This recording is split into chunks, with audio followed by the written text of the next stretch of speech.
Happy birthday to you. Happy birthday to you. Happy birthday, Mr. President. Happy birthday to you. Pack your bags and get out, both of you. Oh. I was going to say, what the hell just happened? I usually do a musical number. Recently. Yeah, so we start the show with random musical numbers, and that just happens to be this week's. So yes, welcome to the Button Mash Podcast.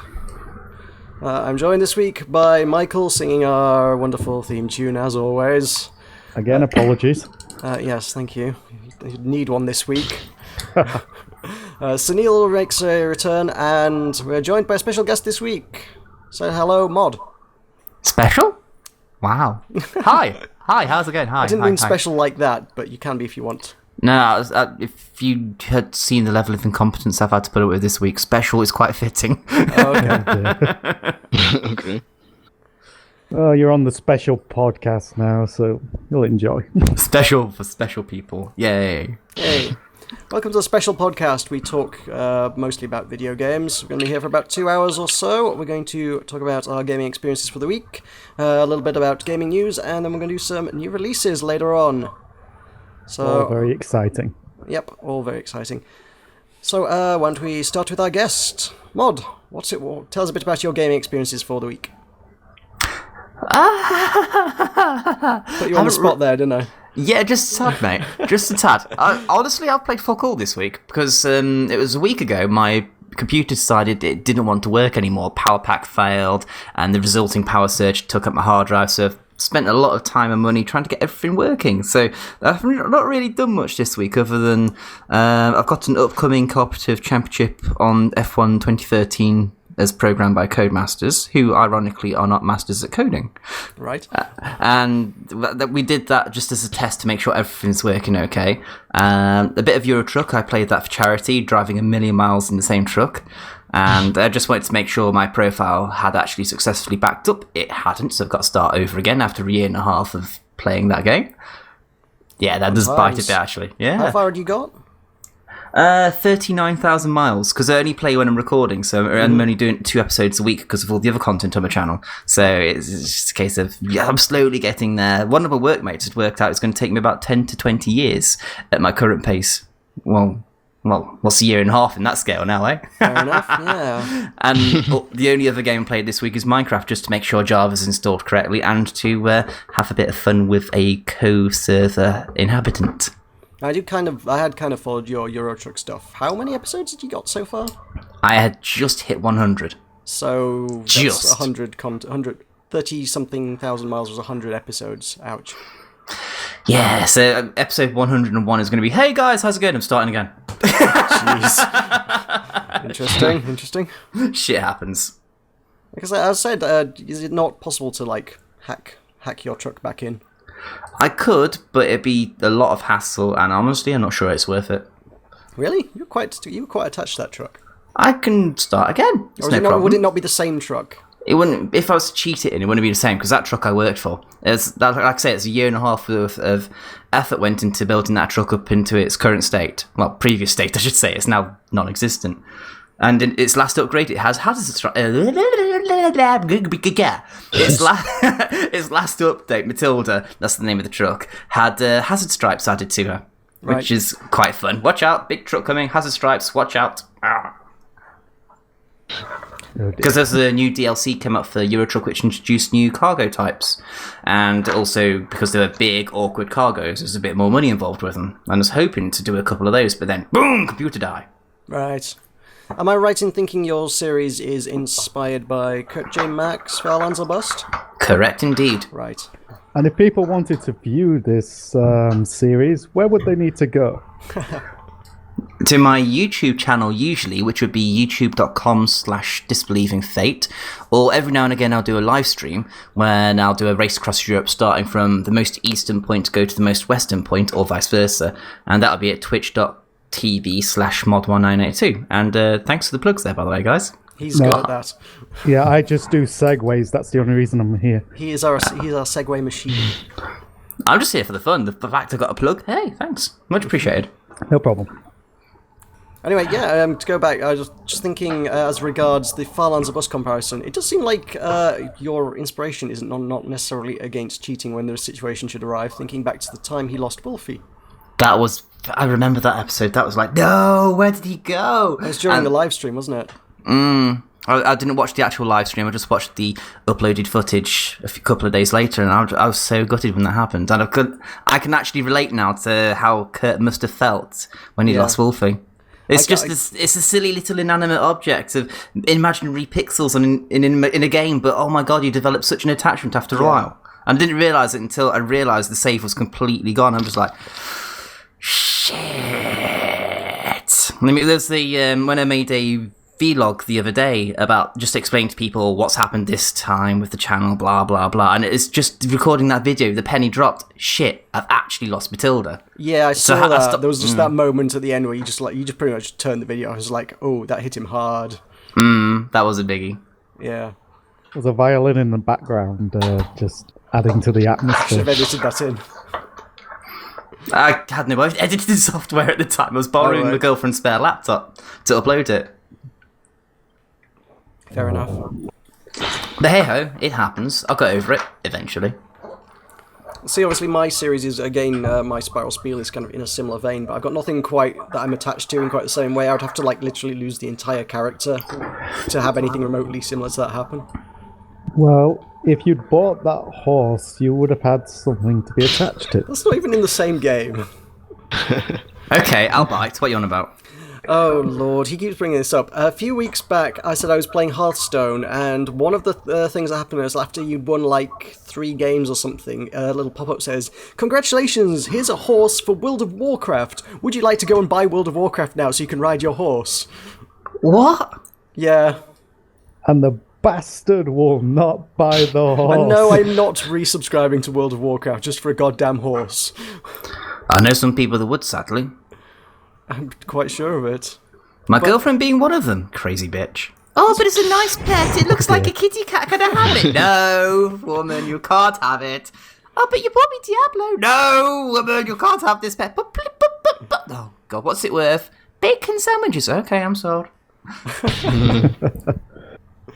No, it's World of Warcraft. If I were to resubscribe, I already have many mounts, and they're all better than us. I spent a lot of time doing a lot of really awkward instances and things to get to some really rare stuff. There's one instance that required you to have a stealth character. Unfortunately, I was a druid, which had a stealth cat form that you could sneak to the final boss and just kill the final boss, because I was like 20 levels higher in the instance, and that had like probably about a 1% drop chance on the mount. I just went and did it over and over and over and over again for weeks until it finally dropped. So that was fun, and that was rare. I didn't really use it that much. All that grinding, and you didn't even use it much. I had an even better one, because there's a raid instance that was supposed to be for 40 men, but by the time you're level 70, you could do it with 2. So it was me and a paladin went in there. It reset every 3 days, so you could only do it once every 3 days. So me and him went in there every 3 days to do... There were 2 bosses in there. One dropped a tiger, that was like 1% drop chance, and one dropped a raptor, that was 1% drop chance. And we agreed, it's like, if the tiger drops, he could have it. If the raptor drops, I'll have it. The raptor dropped. Yee. Happy days. I rode that mount everywhere. That was an awesome one. To ride around on a dinosaur, goddammit. If I may, just sticking on the subject of attachment to pixel-based forms. Yeah. What about the other 2 that are here? You guys got any sort of item or NPC-type character you'd feel quite gutted about if it suddenly was removed from your life? Sorry to put you on the spot there. Not particularly, no. Most of the games I play is like rogue dungeon crawlers normally. So you're going to learn in a very not much attachment to them. Yeah, everything only lasts an hour. I think you're going to learn in a very short amount of time that I'm not the biggest game person in the world, so I don't really get attached that much. Okay then. Yeah, I mean, I just normally play roguelike games, so permadeath, so I'm used to losing. Everything's gone Losing every time you character. die, yeah. Yep. Not much room to get attached. There is sometimes you do get really nice weapons, and you're like, I don't want to die because this is so good. Yeah, that's Oh yeah, that's in every game. temporary. Well, most temporary games don't attachment. take it away from you when you do die, so you can get attached. But in roguelikes, it's like I absolutely need to stay alive, and then you rage quit when you do. Just there drinking coffee. Yeah. For example, Crypt of the Necrodancer. I get rather attached to the blunderbuss when I can get hold of it because it's like, this is the most fun weapon in the game. It's really, really quite rare and quite powerful, and I don't want to lose this.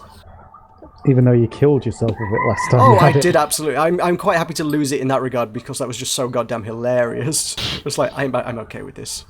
It's the funniest death ever. I shot myself, but I propelled myself backwards onto a spike. So that was pretty funny. Is there video proof of you doing this, or was this? Yes, this is available on my Necrodancer series, which is available at youtube.com/buttonmashempire. I have to ask, what is Button Mash Empire and all that jazz? The whole Oh, the story. Oh, go on. Basically, when we first started doing the button mash events, we had to set up a YouTube, and because that pony that exists in the My Little Pony world. I'm not even sure that wasn't around then. That's not related. Was it not? Presumably, it's the fact that Button Mash is not the most original name in the world. I think somebody else had already taken it. I think Button Mash the Pony came way after us setting up our YouTube account. Oh, I stand corrected. I do. Horrible There's a storytelling lot of abilities. different I have. organisations with the same sort of variant. There's a Button Mashers gaming community as well. Well, I frequently have titled stuff that we've done as Button Mash Gaming Community, so we are one of them, I guess. I guess it just got stuck there.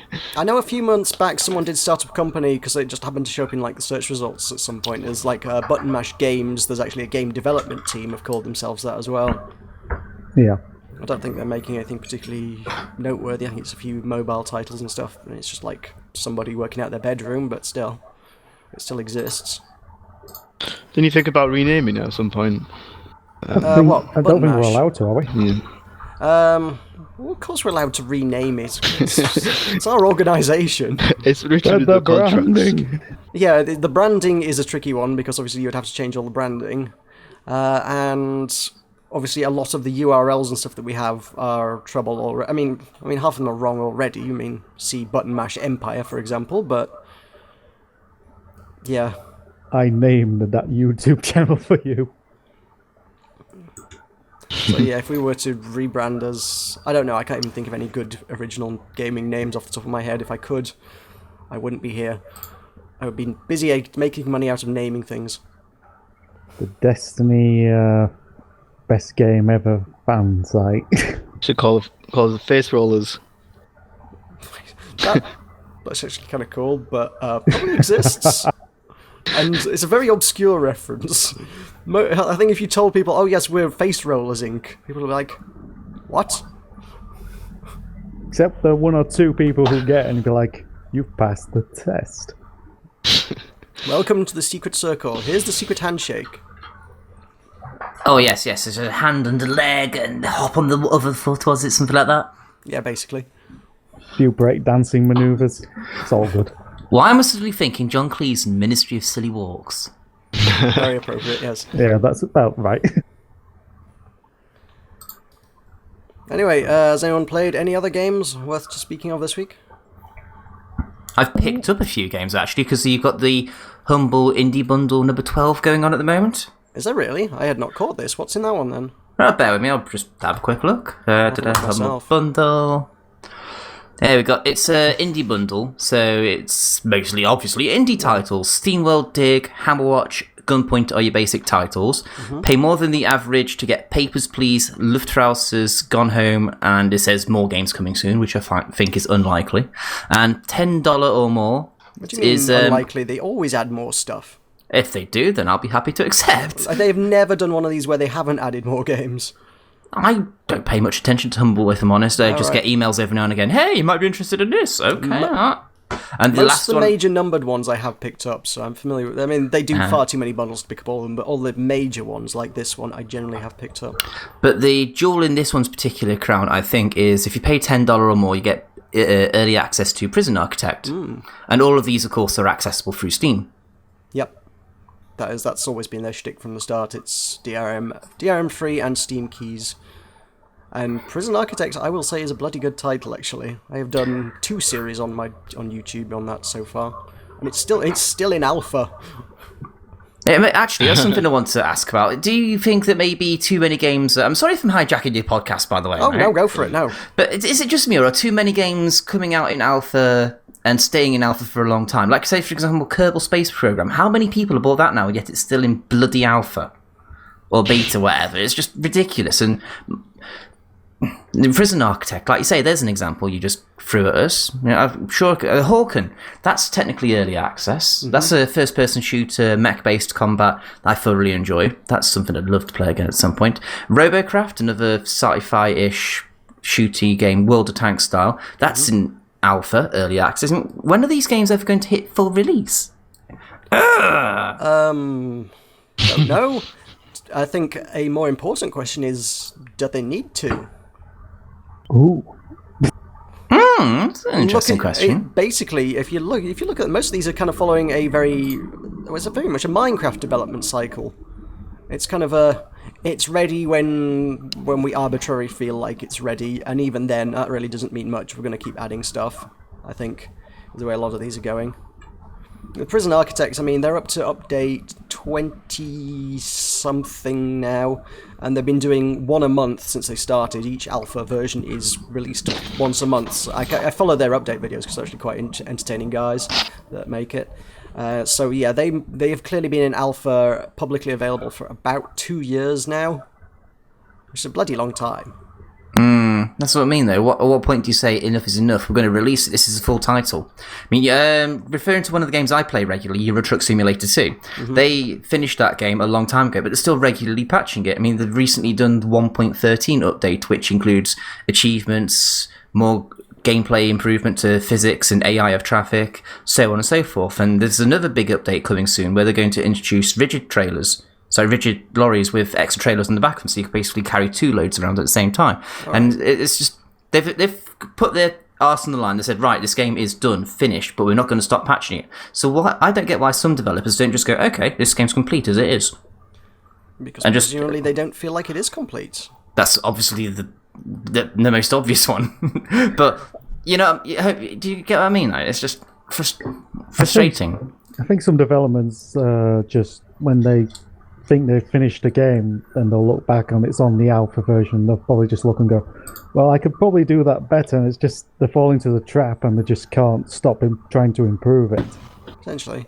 I mean, I think we did touch on this in previous weeks with, was it from my boil? I've been last week with Starbound. Starbound have been at it for a while, and then the developer did put out a post on the Starbound blog saying, when are we done? And his viewpoint was, well, the game is content complete enough and relatively bug-free that if they wanted to today, they could just turn around and say, look, we're done, that's it, it's a finished game, you've got loads of content there, have at it, that's a finished game. But they're not going to, they're going to keep developing it. And ultimately, it really doesn't matter too much. The fact that the version went from 0.25 to 1.0, what does that matter? It's just a number.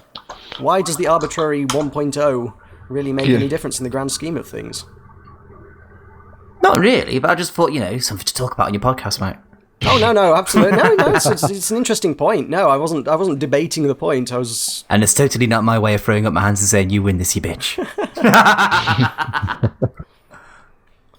But go on, sorry. I don't know, you've derailed. I had a train of thought there and you've derailed it a bit. I tend to do that. I was going somewhere and I totally lost it. But yeah, as I said before, some people did attack Chucklefish for that kind of attitude, saying, "Oh, you're just going to cut and run." It's like, no, we actually do want to continue making it. You're just misinterpreting it. It was merely just amusing on the nature of a completed game in this day and age. It's just a different method of development. It's just the changing times, the times they are changing and whatnot. It's kind of just keeping up with your audience, I guess, really, and just saying, we're never going to be really done. We want to keep improving the game as a commitment to you people who play it, which is quite admirable in a way. Yeah. I think certainly with the Starbound one, I think they've kind of got a hard list of a to-do list that says, look, once we've crossed all of these things off the list, then we'll say it's done. It, again, doesn't mean we're necessarily going to stop. We'll keep speaking to the community, taking on board ideas, coming up with new stuff and implementing new stuff to make the game better. But once we've completely finished this specific list of features that we've had in mind since we began development, this is our to-do list. Once the to-do list is complete, then we'll say, okay, 1.0, let's get started on 1.1. Excellent. So I think that's a good way to do it. Yeah. I would imagine many games are similar. Again, Prison Architects, I think they've kind of got an idea of what they would like to see in the game when it's completed. I mean, if you go and listen to, they do a half-hour video or so every month when they release the new updates, and they are well worth watching, and developers, they kind of just take one major aspect of the game and seem to be completely overhauling it each time. There was one a few months back where it was just a big shopping list of bug fixes, but for the most part, there's... I mean, for the longest time, it's not really had much of a fail state, so very recently they had one that's like, look, we've gone through the game and we've actually put in a way that you can actually lose the game now. This game can be failed. And it's got a really cool way of failing. It's when you reach a certain amount of, I think, prisoner deaths. I think there's a few different fail states, in fact, but one of them is prisoner deaths. In it, it's you get arrested for negligence in your prison, and you get thrown into your own prison. Oh wow! And you get to play as the prison warden, imprisoned in your own prison that you have built. But you're the prisoner. You are the prisoner, yes. And depending on how well you've made it, you can try to escape your own prison. Despite the fact you're the warden, you could just walk out the door because you're the warden. No, you can't walk out the door because you're the warden. You've been arrested. You've had all your worldly possessions taken off you, and you've been thrown in a jail cell. But you're still in charge of the prison. No, you're not in charge of the prison anymore. I mean, you are the warden, as in the character. You were the former warden, I suppose. Oh, okay, you aren't right, the warden sorry, anymore. But yeah, it is. You are now just a prisoner. You have a number stamped on your shirt, and it's like, you are prisoner number whatever. And you have to obey the schedule that you have set up. You set a regime for all the prisoners in your prison. You're now in there. You've got to abide by the rules that you've set up for your prison. You've got to deal with all the security guards that you've employed. I suppose, by extension, if you'd made a really, really weak prison or had some... I don't know, I'm kind of intrigued by the idea of a prison with a very specific, well-known... an escape route that's known only to you, I think. Well, the Shawshank Redemption or something. I have not seen the Shawshank Redemption, so I don't know of what you speak. Oh, it's where the prisoners dug like a really elaborate tunnel out of the prison. He hides it with the prisoners can try and dig out tunnels out, but I was thinking more a design flaw, kind of more of a Death Star kind of vent kind of thing. Just where's the Rebel Alliance? Yeah, basically, it's I'm thinking of specifically designing a prison with one specific weak point that you can explicitly get out of, that most of the other prisoners, and if they weren't you and they're not you, wouldn't know about it and wouldn't be able to get out. But you, having your knowledge of the construction of the prison because you built it, would be able to exploit that weakness and escape. I want to do that now. That sounds really cool. I don't know how you do it, but I like that idea. I forgot to build a wall over there. That's the thing. People would, if it was just as straightforward as I forgot to build a wall, somebody else would just go, "Oh, there's no wall there," and walk out, and probably get tackled by a guard and shot or something at that point. Because America, fuck yeah. Have you seen that Kickstarter game called RimWorld? It's a sci-fi colony sim game. I think I've heard of it, but I don't know anything about it. Go on. It's really similar. Even the art style looks really similar to Prison Architect. I don't know if it's made by the same company or is it Introvision? Introversion, yes. Introvision, sorry. Yeah, is that the same company? Is that Introversion that made it? I'm not too sure. No, it might be completely different. It was kickstarted. Well, to be fair, Prison Architect was kickstarted as well, but it's kind of like their major project. I rather thought they kind of were probably sort of focusing all on that.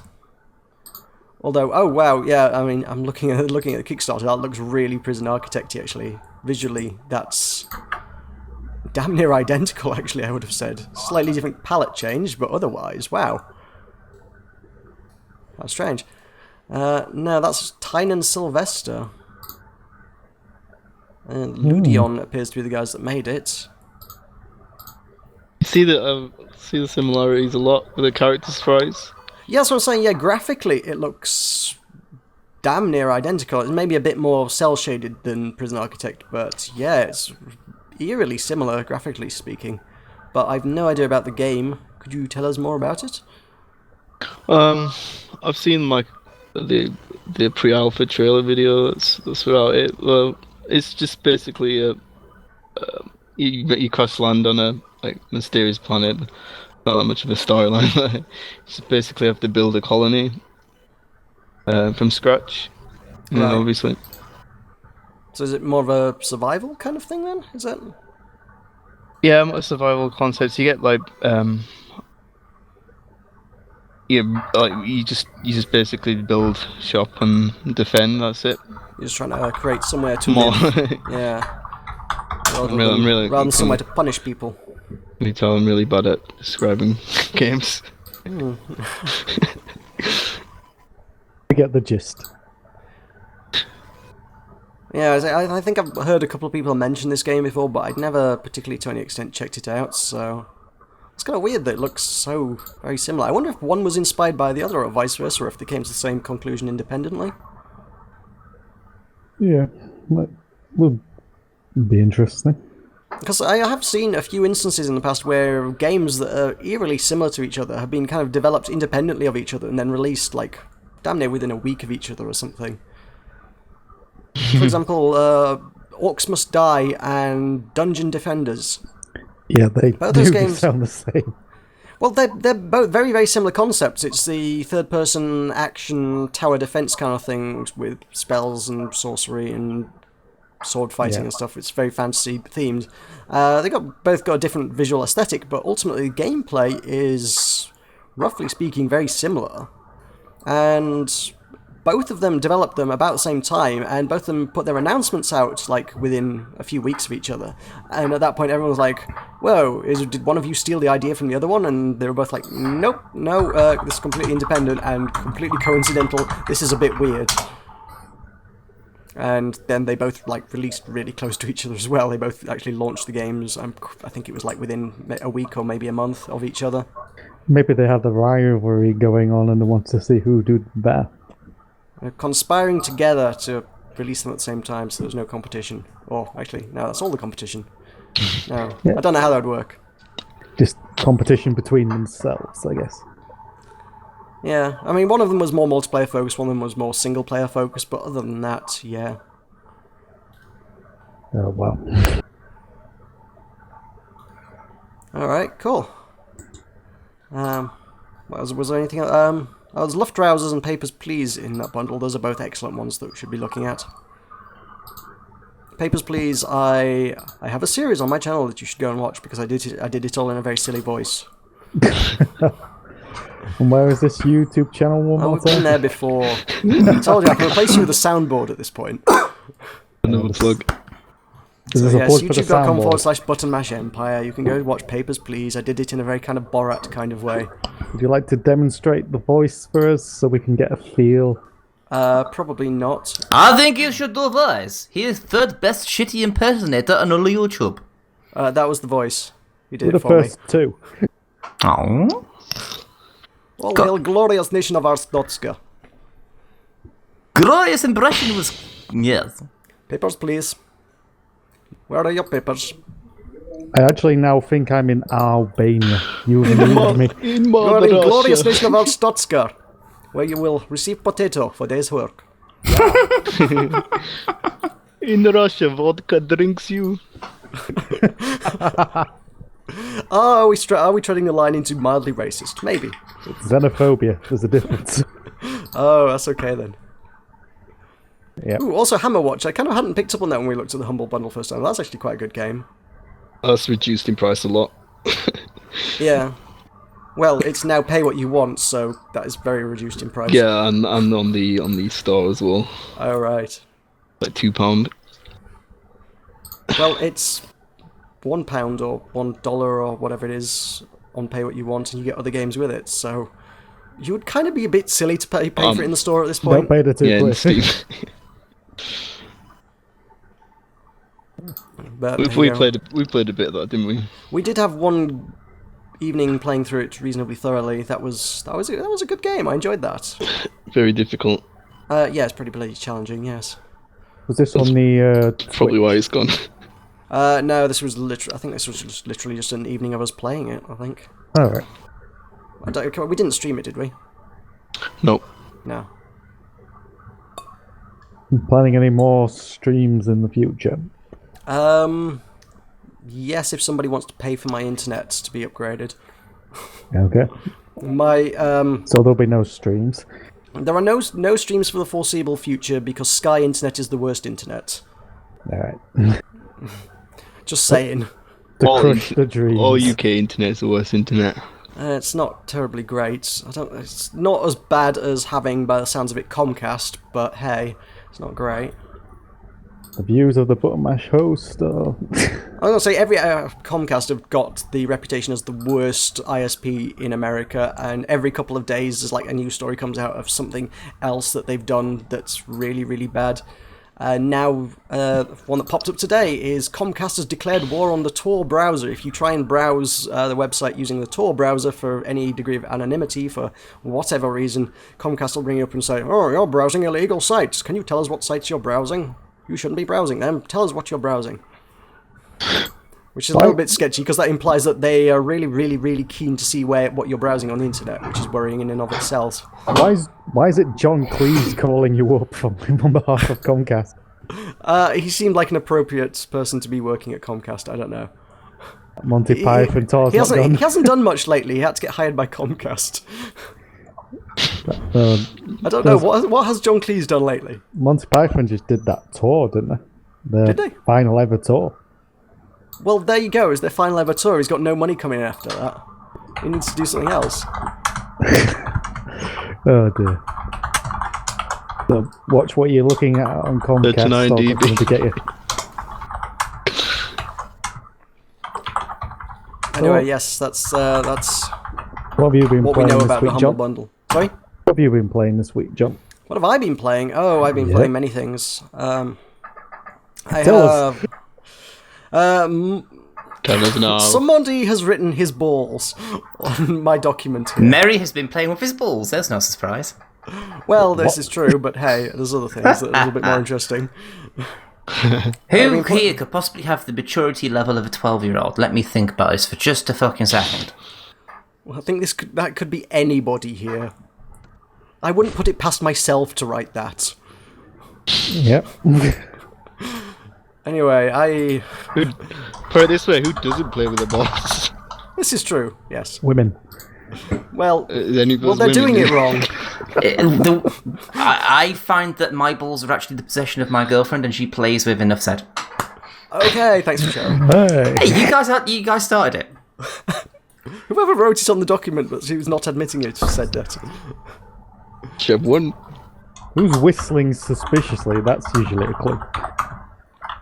His big hairy Okay, enough with messing with the document. scrot. Stop reading it and talk about stuff. Let's talk about what I've been playing. I have been What have you playing some... I did play some Hearthstone. Good.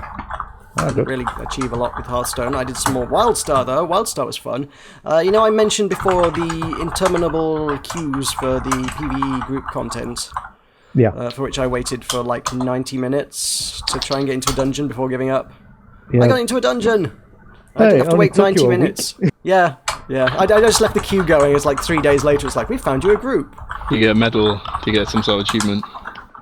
That Achievement game dishes out unlocked, you achievements waited. like crazy, so yes. Waiting to get into a raid. Yes, waited to do a 5-man group for 3 days.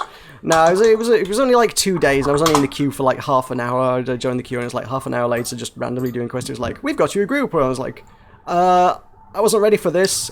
I've only got like 2 spaces left in my backpack. How am I going to carry all the loot?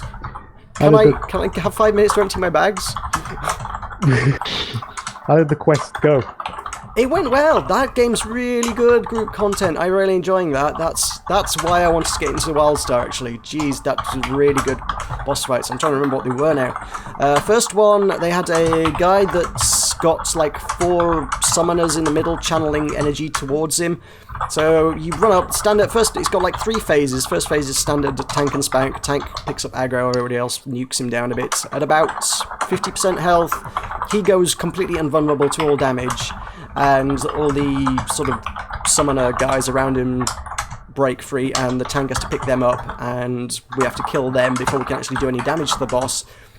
Meanwhile, the boss is firing giant lightning bolts into the air that rain down on people, and you have to try and, because through the telegraph system shows you where they're going to land, you can kind of try and guide them onto the guys you're fighting instead of onto yourself. So you can sort of target the enemies that way, and that's a cool mechanic. And then the boss is periodically doing a giant room-filling AoE that's just got tiny little pockets that you have to stand in to dodge the blast, which is really awesome. Because every I don't know, 15 seconds or so, it's suddenly like, run away, find a safe spot, which is cool. And then phase 3, once all the guys are dead, it's just tank and spank the boss, whilst he's also doing the AoEs from time to time. So that was mildly interesting. It's a damn sight more interesting than any of the first instance stuff that you got in like World of Warcraft.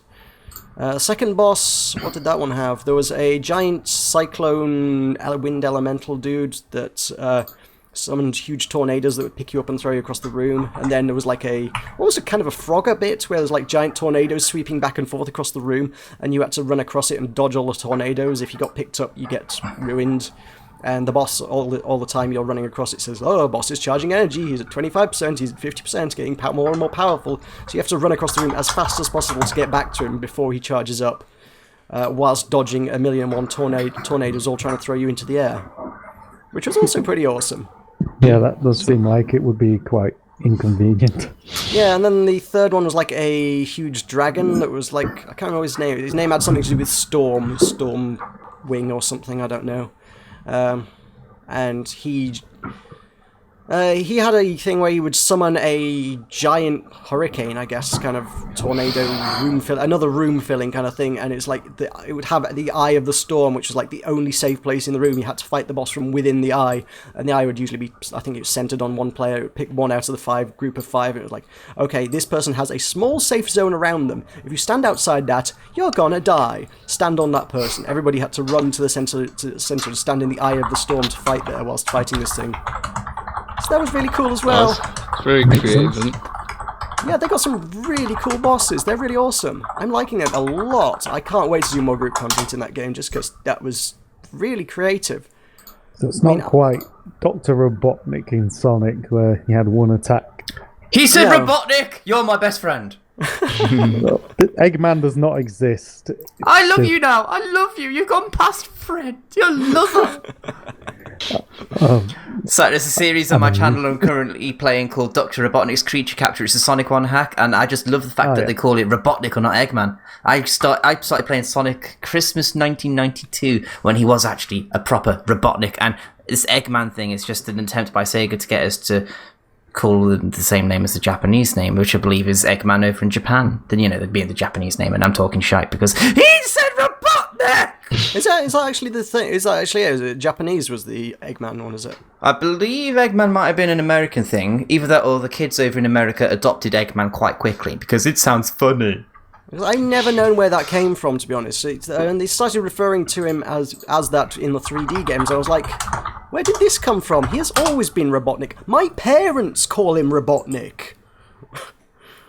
He's always been Robotnik. And then suddenly just one day I was like, oh yeah, we changed his name. I was like, but that's a stupid name. Yeah. I'm just imagining some Americans sitting around a table eating like cheese going, you know what? I don't Robotnik's name. Too complicated. A fun fact that I only know because I had the Sonic Adventure game book, but Dr. Robotnik, before he was corrupted by the Chaos Emeralds and became evil, was Kintabor. He turned his name backwards when he became evil. I've just looked up the information. I found that Kintable was a fucked up one from the UK comics, wasn't it? Was it in the comics? I had the Choose Your Own Adventure game books, so it was in that. He was in the Fleetway comics as well. First appearance Right. was issue 8 when Sonic was actually a brown hedgehog, and they had this gyroscope thing where Sonic went faster than the speed of sound and turned blue through an axe. And that's the comic version of why Sonic's a blue hedgehog. And then Kintable, he collected the Chaos Emeralds, used them to absorb evil. Missing one emerald, used Sonic to go help him looking for the emerald. This big accident happened. He absorbed all the evil, became Robotnik. Yeah. That's from the UK comics. Oh, I did read some of the comics, but I was not very consistent about picking them up, so I only ever got bits of storylines. And suddenly my sad bastard nature comes out. Oh, it's cool. I like that sort of thing. But I've just quickly looked up the Robotnik and Eggman comparison. From what I'm looking at here, in Japan he's always been called Eggman. It's been that way since the start, but they called him... Yes, but in the US and Europe he's always been called Robotnik, and the US side of Sega called him Robotnik, long before Japan called him Eggman. And then the first time we started having him introduced to us as Eggman was in the original Sonic Adventure on Dreamcast. Mm-hmm. so it's all Dreamcast's fault. Pretty much. It was originally a nickname, but then apparently Robotnik adopted this name to insult Sonic. It's like, yeah, okay, if that name's good enough for you, it's good enough for me. This name is supposed to be an insult, so fine. The Eggman Empire is in charge. So, back at you. That's a very weak reasoning. Yeah, Robotnik's an idiot. He's just there going, you know what? Eggman sounds more intimidating. Well, again, if we're going to talk lore, Eggman is apparently supposed to have an IQ of like 300, I think. That does seem like a very stupid thing to go, well, I'm going to change my name just to spite. Yeah, I know. They even tried to eliminate the name Robotnik from Sonic Generations. When they had the two Robotniks, the current one and the one from the 1990s, and even they're calling each other Future Eggman and Past Eggman. I'm like, his name's Robotnik. He's the old school Robotnik. Call him Robotnik, not Eggman. Oh my fucking god! I'm gonna eat my own face if you don't call him fucking Robotnik. I didn't play Generations, so I missed that one. No, Good game, highly Heard recommended. good things. Yeah, it's a very really good game. I had heard it was one of the better ones of the later ones that they've done. Oh god, yes. Yeah, it's Soundtrack's probably, still brilliant. yeah. You can't go wrong with a Soundtracks have always soundtrack. been good, no matter how bad the games have Yeah, got, to be honest. the remixes for every level didn't. I Right. beg to differ. Sonic Heroes was a shit soundtrack. I didn't dislike Sonic Heroes soundtrack, to be honest. The game was goddamn dire, but the soundtrack was alright. I like that. It was great when I had my own music playing over it. Oh. Name me one good track from Sonic Heroes. Go on. It's been a long time since I listened to it. I can't remember what they were. to be Exactly. honest. There's no memorable ones. I haven't played Sonic Adventure 2 for ages, but I could tell you easily which ones are the good Yeah, tracks. okay, that's a valid point, I suppose. Yeah, there were a lot of very, very memorable ones in the Sonic Adventure series. I'm going to try and shut up now. No, it's fine. I'm not bothered. It's all good. You just said hedgehogs and suddenly, right, I've got something I could talk about. Yay, I'm looking around my room now. I haven't got that much Sonic stuff around, honest. Sonic Heroes official soundtrack. Yeah. None of them had interesting names. All the names of the tracks were just Stage 1, Stage 2, Stage 3, Stage 4. You've gone and looked it up, haven't you? I've gone and looked it up, yes. This button mash is Oh, sponsored yes, by Google. Team Dark had This Machine. That was quite a cool song. That I I was like that one. I was waiting for that one. That is probably the best one on the entire soundtrack. That's a very good one, yeah. I need to put that on my MP3 player, actually. Damn you, Mary. Damn you. He also had It Doesn't Matter, but I think was that not also in a previous game as well? It doesn't matter. It doesn't matter now Bingo. what happens. That's the one. never give up. I think that Sonic Adventure 2 could have been in the original Sonic I Adventure. think it was in one of the Sonic Adventures, but apparently it's also in the Sonic Heroes soundtrack. It definitely originated from Sonic Adventure 2. I'm going to say that now. If I'm wrong, shoot me down where I sit. Bang. No. No. No. We're just waiting. Waiting for a crack of lightning. And mod is offline. I got you so much flying. Losing control. Oh, this is karaoke time. Oh, yeah, power. It's one of my biggest habits. That I know it's a really bad habit as well when I'm just doing a recording, and then, say for example, a Sonic game, a memorable tune comes on, and I'll be just bopping along to it, and before you know it, I've done like 5 minutes worth of just doing nothing but humming music. Like, oh fuck, I've got to do that over.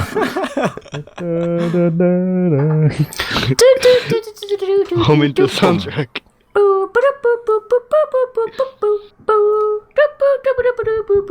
What's that one? Don't know. Oh, That sounded like circus music. It's Yeah, just like... yeah. Carnival Night from Sonic 3 and... Oh, so I wasn't far off. Yeah, Sonic 3, yeah. Yeah, you guessed Magic that right. Roundabout theme. Say again? Magic Roundabout theme. The creepy soundtrack. There's another Sonic game called Sonic.exe. That is fucking evil. Is that a hack? That's obviously a hack game, isn't it? So Yeah, it's not so much a game as a press buttons and they don't do anything. oh, so it's like a jump scare game. Like, It's a nasty jump scare. I won't play it myself because I don't do jump scare, but I had to watch a few videos just for shits and giggles and just like, really? Every single video is virtually the same because no matter what you do... Right. all of the Sonic cast dying. It's the worst nightmare. Unless you're a Mario fan. Yep. Any Mario fans? Nope. I'm looking at Sonic window. fans. Mario's alright. He's no Sonic. I will admit, when we were younger, we had an original Game Boy and it had Super Mario Land on it, and I actually really enjoyed it. But I was on the half of the playground where, you know, back in the day when there was actually a proper rivalry between Sega and Nintendo, which was actively encouraged in the press, the media, and I was firmly on the Sega side. Unfortunately, I was on my own. Every other kid in my class had a SNES. The gang fights must have been terrible. Mario Land, is that the one that had the can in it for some strange reason? No. No. I'm just... That's the can. That's Lemmings! It's the can. The French. It's the burlesque song, yeah. But for some reason they used it, I think it was Super Mario Land, they used it as like the invincibility music, which is just really bizarre. Well, when you are a French stripper, you are immortal. To summarise, Mario's an arsehole, Sonic's awesome. Yes. Sonic's never mocked it. Have you seen how he treats Yoshi? He's a more moralistic person. He literally smacks him in the back of the head for him to collect apples. It's never really explained why Is Mario has animal such an abuse, issue Yoshi? with Donkey Kong. Sorry? What was that? It's never really explained why Mario's got such an issue with Donkey Kong and things. Presumably because he stole the princess in the first instance. Yeah, but why? Well, I don't know, you'd have to ask Donkey Kong that. I will. I'm Coming writing up a next letter week to in the Bottom Mash Nintendo, podcast, an interview with Donkey Kong. which can be found at... I think YouTube.com/Button Mash podcast. Yep. I think the game theories decided that it's actually Donkey Kong getting revenge on Mario because He just waited about he 15 treats years him to like get revenge. he abuses him as well Right, as okay. Yoshi. This is a horrible image of a game. Interesting, yes. What?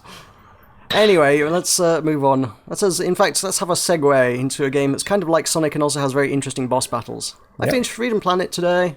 Well, Took me bloody long enough. I don't want spoilers. I've been avoiding watching your series on purpose purely because I want to play it for myself. And I Right. just haven't had the time yet. But I played the demo when it was back on 1.1, and I really, really wish I'd had the opportunity to kickstart that one or support it in some way because that's a brilliant game. One of the better platformers I've seen in a long time. It is a very, very good game. And the boss fights are really well done. I mean, there's a lot of boss fights I've damn near rage quit on. I've been like, this is so frustratingly hard. But they all have a strategy. They all have a pattern. You can figure them all out. Even the final boss. I'd heard someone on the forums had said, oh yeah, the final boss is totally random. You can't actually learn his attacks. And then whilst I was doing it, I started watching him. I picked up on a pattern. I was like, oh shit, there is a way to beat this boss. And all I need to do is actually learn how to do the boss, and if I do that, I can kill him.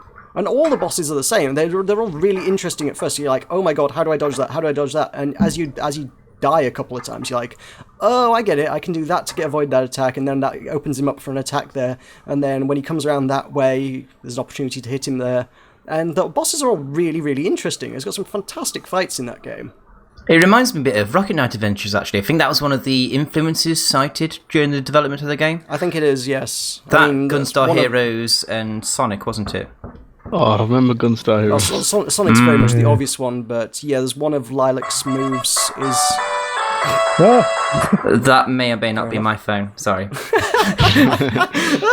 Somewhere the copyright that is lawyers actually my gone ringing nuts. That's very apt. I like that. Anyway, I have to disappear for a moment. I forgot to give the girlfriend her laptop. Oh, okay. She's currently in the bedroom and she's slightly invalid, so I have to help her around a lot. I'll be back in 5 minutes, tops. Okay, sure. But yeah, you were saying, John. I don't know what I was saying. I was saying something about Freedom Planet, yes. Yes, that's the one. I finished it. Woo! That's the game says it took me about, I think, 4 hours to finish. But at the same time, Steam says I have been playing that game for... Hello? Hello? What? Hello? Where did you go? Hello? Everyone's still here. Carry on. Oh, I'm still here. Oh. Yeah, it says Freedom Planet I played for apparently 14 hours, so I don't know whether there's 10 hours worth of me dying and retrying levels or something. No, that's It seems, I died a lot, I know, and did retry a lot of levels a lot, but that seems excessive, honestly. Yep. Okay. So, I don't, those numbers don't add up for me. yeah, that seems a bit weird. Honestly, I am a little bit burned out in the game, but it's just because I think I've spread out over playing it so long. I think if I'd got it on like launch day and played it for a couple of days and finished it, like I say, it's 4 or 5 hours to finish. According to the achievements, there's an achievement for speed running the entire thing in under 90 minutes, so I guess it can be done faster, a lot faster. But you know, you looking forward to... You want to enjoy a game, don't you? Yeah, this is obviously for people who are really want to, you know, perfect the art of doing it, but... I want that achievement! Yes, basically. I mean, there's one for completing the game without dying, for God's sake, and that is not happening. I Yeah. can tell you that for nothing. But, yeah, like I say, just doing 4 or 5 hours, you could do that in a couple of days, and if I'd done it in a couple of days, I'd probably have been quite happy and still thoroughly satisfied with the experience. The fact is, I've been playing it for about 2 months now, and I'm just like, at this point, I'm like, can I just finish this game? Is it more now that you're playing it because you feel like you have Because I to started finish it, yeah. so I have to finish it, yeah. It's like, there's other things I want to play. There is Hatterful Boyfriend sat waiting for me to play. And I want to finish Freedom Planet before I move on to other things. Yeah, it's bad when you get to that point with the game where you're just playing it out of obligation instead of not getting any enjoyment out of it. Alright, how many hours total did you spend with it? Steam reckons I've spent 14 hours total playing it. It's pretty bad. The actual final timer at the end of the game was only about 4 hours, 4 to 5 hours though. Is there any like some which is sort not right. of replayability or? There are 2 other characters to play through the game with. Yes, there is more replayability, and I do want to play through with the other 2 characters, because the other 2 characters are very, very different to the first one. They've got entirely different play styles and entirely different moves that give them totally different abilities, and just change the entire way the game plays. So yes, I want to play through with them, but not right now. Right now I'm like, well, give me a month or so and I might be reinvigorated, but right now I don't want to play through with the other 2 characters. Yeah, seems pretty good from the looks of it. I know they've got plans to implement another 2 characters as well. Yeah. As well as a actual story mode for the one remaining character. At the minute, there are 3 characters in the game, 2 of which have a story mode, 1 of which just plays through the levels. I think they're planning to add the story mode for the 3rd character, then they're going to add 2 more characters and story modes for those. And this is all going to be free content as well later down the line. It's not even going to be DLC or anything, which is really, really good. But at the same time, it's too much for little old me. I suppose you'll get accustomed to the levels and you can like speed through them. I imagine there would be an element of that, yeah. I mean, I will know the boss's moves and their patterns and stuff, so I'll be able to learn it and do it a bit better, but at the same time, I don't know. Do you think they'll implement like a Sonic character? Like there is a Sonic character, the main character is very, very Sonic-y. Oh, right, okay, sure. The first character you play as has a spin dash, for crying out loud. She Did you have like an air dash as well? No. No. Well, you can kind of jump into the air and then do a spin dash, so I suppose in that regard, sort of, it's not really the same thing. The three characters that are in the game are basically vaguely analogues of Sonic, Knuckles, and Tails. They're not exactly, but you can see the similarities. The main character, Lilac, is kind of supposed to be sort of Sonic. The second character, Carol, is kind of sort of supposed to be Knuckles, and the third character, Mila, is a dog who can fly with her ears. Let's be honest, it's supposed to be Tails to a certain degree. Yeah. Copyright two, means nothing.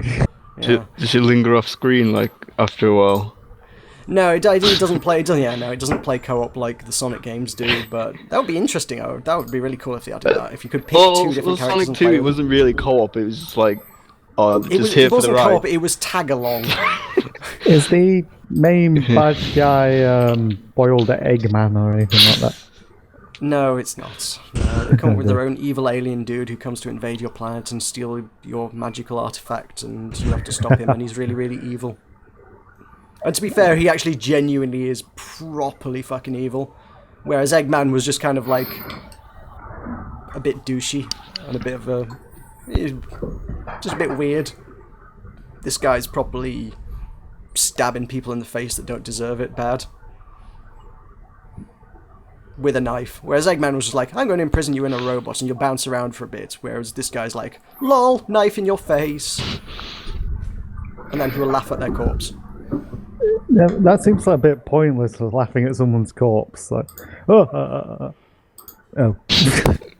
Well, like the opening scene, he murders the king in front of the king's son. Okay, I can get why that's the... There's a lot of stuff like that. He's pretty nasty. Is he a pantomime villain, or do you believe he's a proper villain? Hmm? Is he a pantomime villain, or do you believe he's a proper villain? Oh, he's definitely a proper villain. Okay, cool. That's good to know. I mean, there's a couple of bits where he's like, "Oh, I need this artifact to save my planet. You're killing all my people while he's doing this." And it's like, "Yeah, but you're really, really evil. You just don't give a toss about anybody's life other than your own. So, screw you. I'm going to kill you now." He did that laugh. Yeah, I'm assuming. Yes, evil laugh and everything. Also played this week a little bit of Magic Maker, which I'll probably do a review of, because that's kind of interesting. Oh, cool. They approached me, oddly enough, they'd clearly seen my Runas video, because they mentioned that. They've kind of got a similar... Yeah, they were like, oh, we saw your Runas video, and you were kind of lukewarm on it, so we've also done a make-your-own-magic kind of game. Would you like to take a look at that? So... You have. I have. It's actually... Well...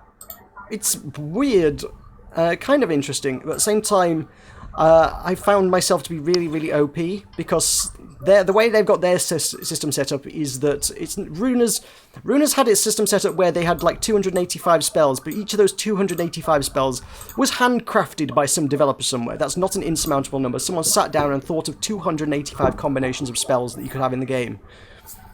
Magic Maker has 2.2 million spells in it. Fair amount. or I'm gonna dig up the email actually, because it was 2.2 million, or I think it was like 50 billion, depending on how you count it. Oh, no. Wait, what? Yeah. Wait, what? Indeed. That's a bit of a difference. That is quite a bit of a difference. Do right? all the spells have their own animations as well? Like, they do, obviously, by virtue of it being so many, it's all kind of similar. algorithmically generated. Yeah, it's. I was going to say that. It does have its own visuals, and you can kind of customize the visuals to a certain extent as well. But at the same time, it's just kind of, it's like, okay, you put lightning and fire, let's have some lightning and fire effects, and yeah. Depending on how you count it, there are between 2,193,360 and 51,200,000,000 spell combinations. The Hadouken spell in there. It would not surprise me. There is actually a melee Bible. spell. a kind of a melee variant that you can put on a spell, so you probably genuinely could make some kind of Hadouken. But yeah, I mean, I've created. It is your kind of game, I think. To be honest, you probably would quite like that. But I've created one spell in it, which is instead of your standard projectile spell, it converts it into a laser. The laser then explodes anywhere it makes contact. The explosion deals fire damage, and it also steals 10% of the enemy's health when it kills it. Which is really, really, really powerful. I've also then equipped an artifact which increases my attack power by 1% for every kill I get on an enemy, but also increases the damage I receive by 1% for every enemy I kill. I have one-shot bosses with that combo. Oh, right, okay. There's a boss with like 5,000 health, and you're supposed to have this proper epic fight with it. And I'm just like, lol, laser, it just goes boom, and the whole thing just explodes. It's like, wow, this is a really overpowered combination I've built. I didn't expect it to be a platformer. I thought it was going to something similar to Runa's, like with the. Oh yeah, no, it's a side-scrolling platformer. I think it is sort of procedurally generated as well, so it's kind of rogue-likey elements, but not really very. There's no permadeath or anything. You don't lose stuff particularly. If you die, you actually keep everything you've picked up anyway. But so in fact, that regard, it's actually not very rogue. The only roguelike element is the procedural generation, I suppose. But yeah. There are a few issues, but I think it's just by virtue of it being early access at this point. There's like some of the levels it'll say, oh, you need to go and light 7 torches in this level to complete it, and the level only has like 6 torches in it. So I swear, I've gone round, I've checked it 3-4 times, I've checked every single corridor, like, there are literally no more torches in this building to light. I cannot complete this level. Now I've quit and restarted the level, and it's gone, okay, light 7 torches. There's like 11 torches in the building to light. So it's entirely arbitrary whether you can complete it or not. So that's just distinctly points not in its favour, by the way. Oh dear. Bug report. Yes, there's a few bugs in there that definitely need ironing out, certainly. Oh, it's not really a bug, it's just like not including things.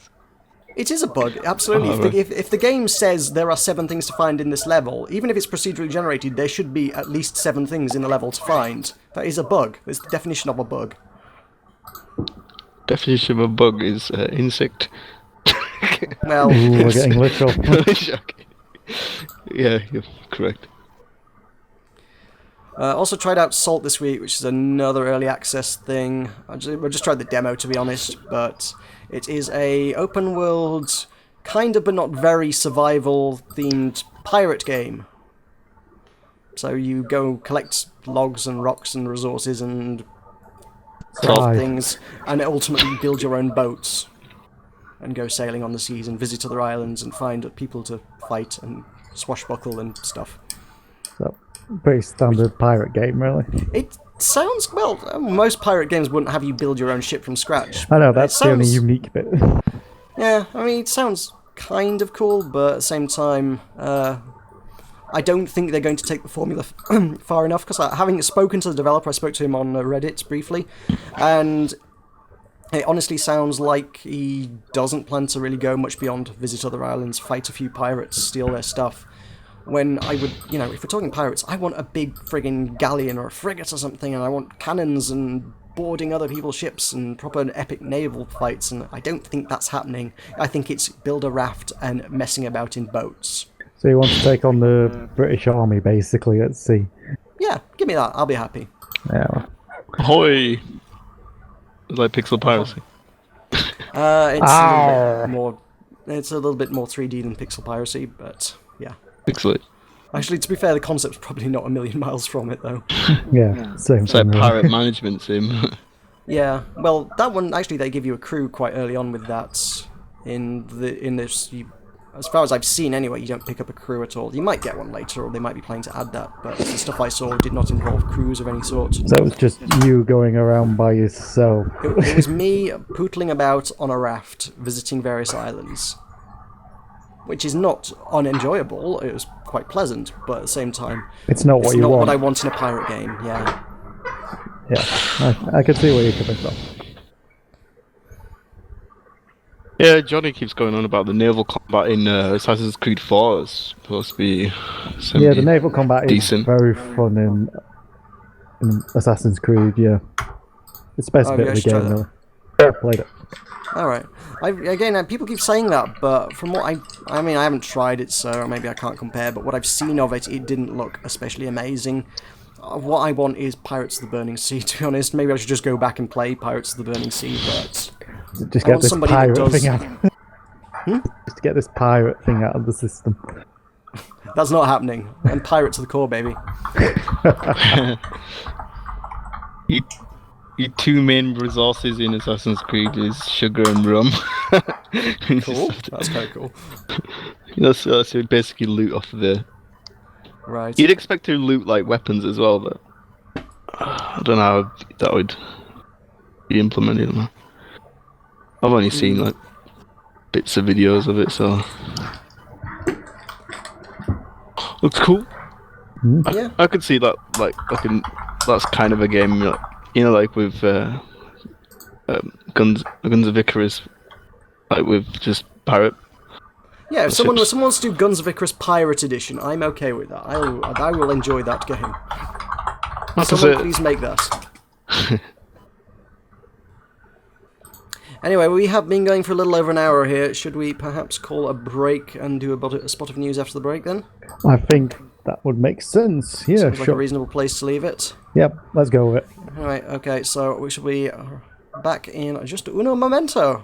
Oh. For the Mash Podcast. That changes every week, damn you. This is how I'm This is how you keeping keep your myself from being relevance. replaced from the soundboard. I just change it slightly so you can never use the same one. Eventually you will have provided me with enough of them that I can just pick and choose at my leisure, though, and you will be totally outdated and replaced by robots. I did not think this through. The more jingles you provide me with, the sooner your inevitable what's the word? It doesn't work. Replaced. Obsolescence happens. That's what I'm thinking of. I'm going to become a man. So it That's sounded not, like that's not what that word adolescence. means. No, obsolescence, not adolescence. Anyway, I think it's about that time of the day when we do some gaming news. Gaming news. Is that the gaming news jingle? Yeah, I'm trying to add to my repertoire. Da da da da. Gaming news. Welcome to the Button Mash Sing Along podcast. We've had so many songs today.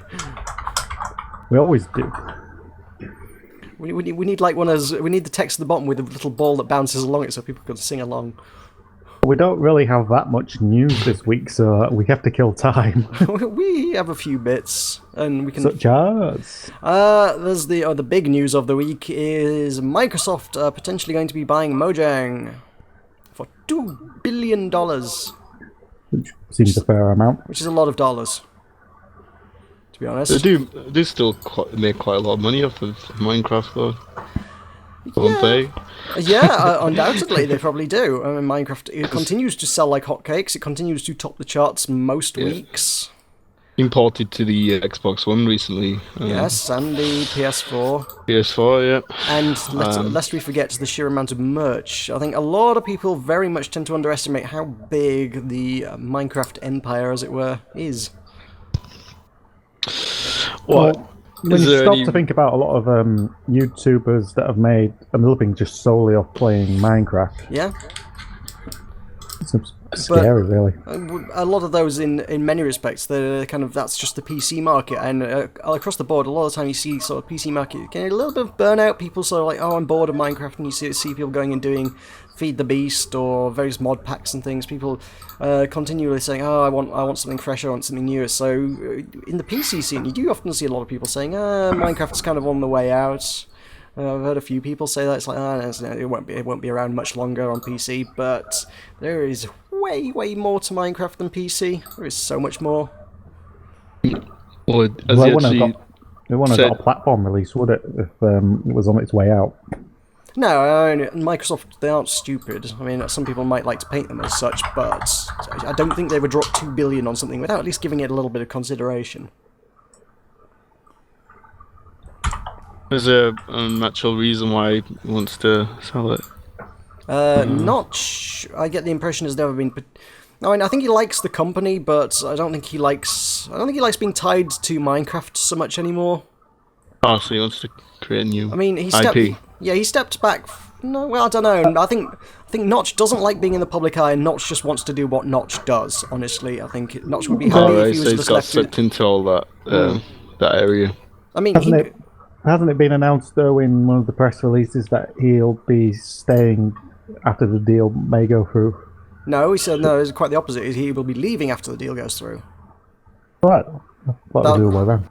Yeah, I mean, the Notch always gives the impression that he's kind of not particularly comfortable with fame. He doesn't like kids harassing him about Herobrine and shit on Twitter all day long, which he does get, which I can sympathise. I would get pretty tired of that shit quite quickly as well. Who's Herobrine?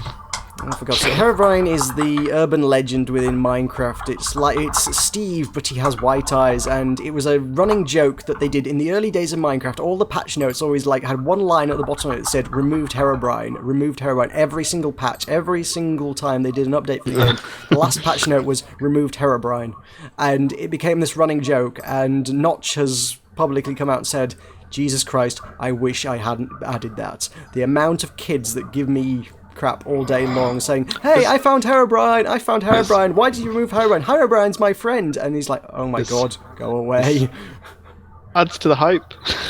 Maybe, but I think he'd quite happily do without the hype if it meant he had a quiet life. I mean, if you look at any of the projects Notch has done since Minecraft, they're all just sort of hobby projects. It's him messing about, learning new game engines, messing about with code and stuff, and just sort of messing about like any other bedroom-based indie developer would do.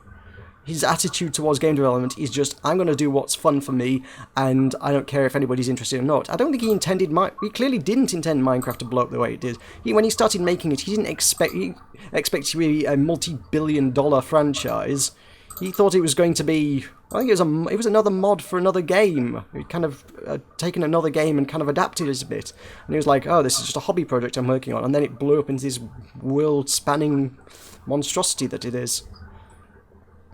And now he's like, I'm not comfortable with this. Can I please get away from it, I think. He wants to be an indie gamer. He wants to be an indie developer, yes. He just wants to sit and make things. Developer. Yeah. So he's Don't play the games.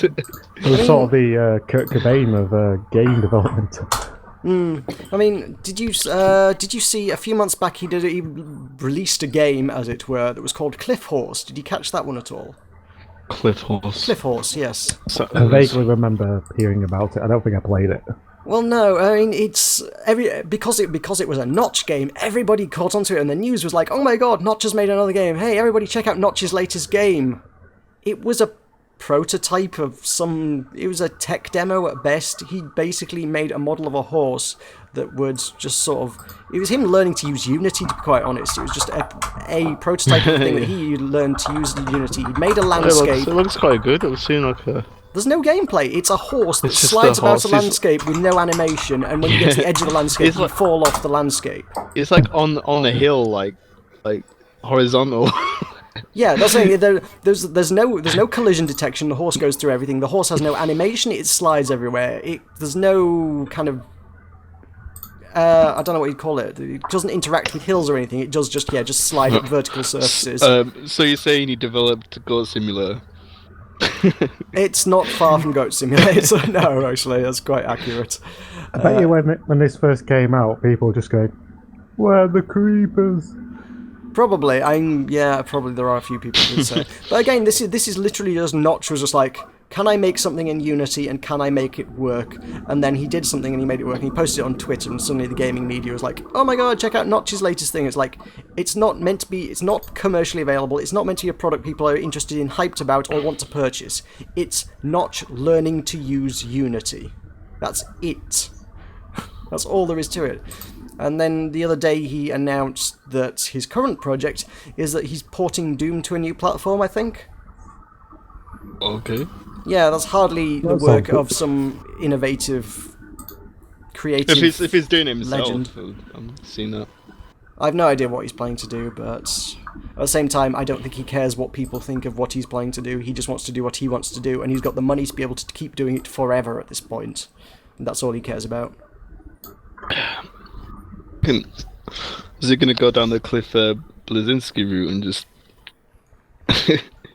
How do you mean? Oh, I'm like saying earlier, become an indie gamer and just fund interesting games or something. Well, He's he's done plenty of that. I mean, honestly, if he wants to go down that route, more power to him. I mean, obviously, he's pretty much single-handedly funded Age of Wonders 3, and I love him for that.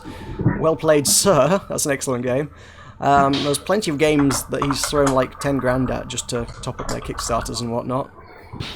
I can't remember what it was. I did recall seeing a game a few months back. Someone was like, oh, we've launched our Kickstarter, and one of the tiers, they'd put a $10,000 tier in. They just said, this is the Notch tier. This is for Notch. Notch tiers. Notch actually bought into it. It was like, okay, that's kind of cool. Right, sure, have 10 grand of my money. Hey, So, it worked. I don't think that's going to work for everyone, by the way. I think he'd get tired of that one quite quickly. We should have done saying. the button masher. I wish we'd thought of it, mind you. Yeah, I do wish we had. But yeah, I mean, again, none of this actual buyout deal is confirmed, but the sources and rumours we have say Notch initiated the deal, and there's someone saying that once Microsoft have bought Mojang, Notch will be leaving Mojang.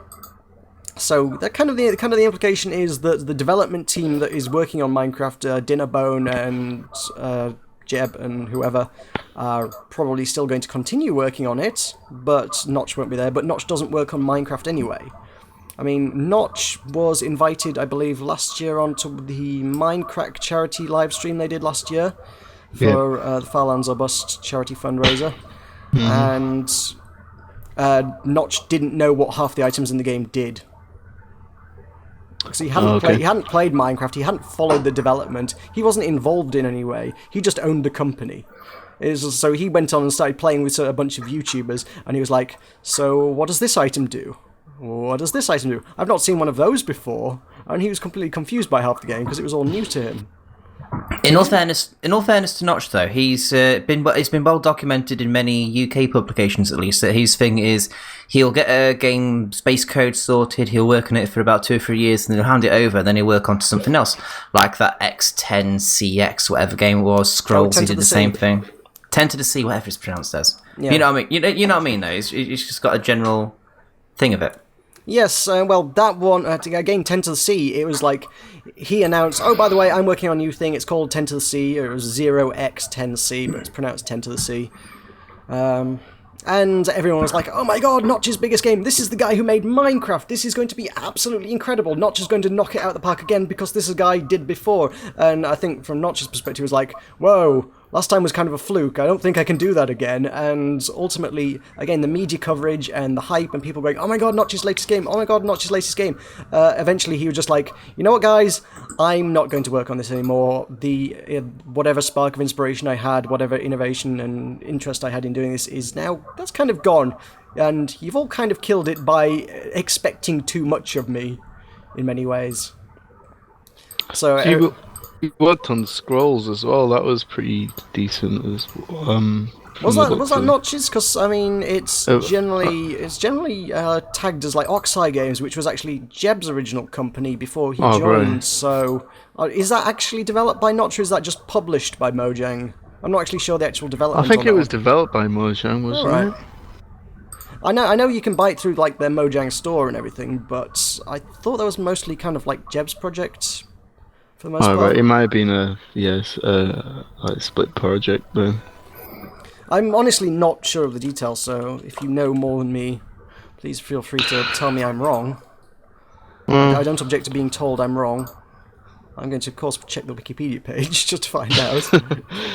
Please do. Okay, it was originally conceived and developed by Jacob Porser, so that's not actually Jeb, and...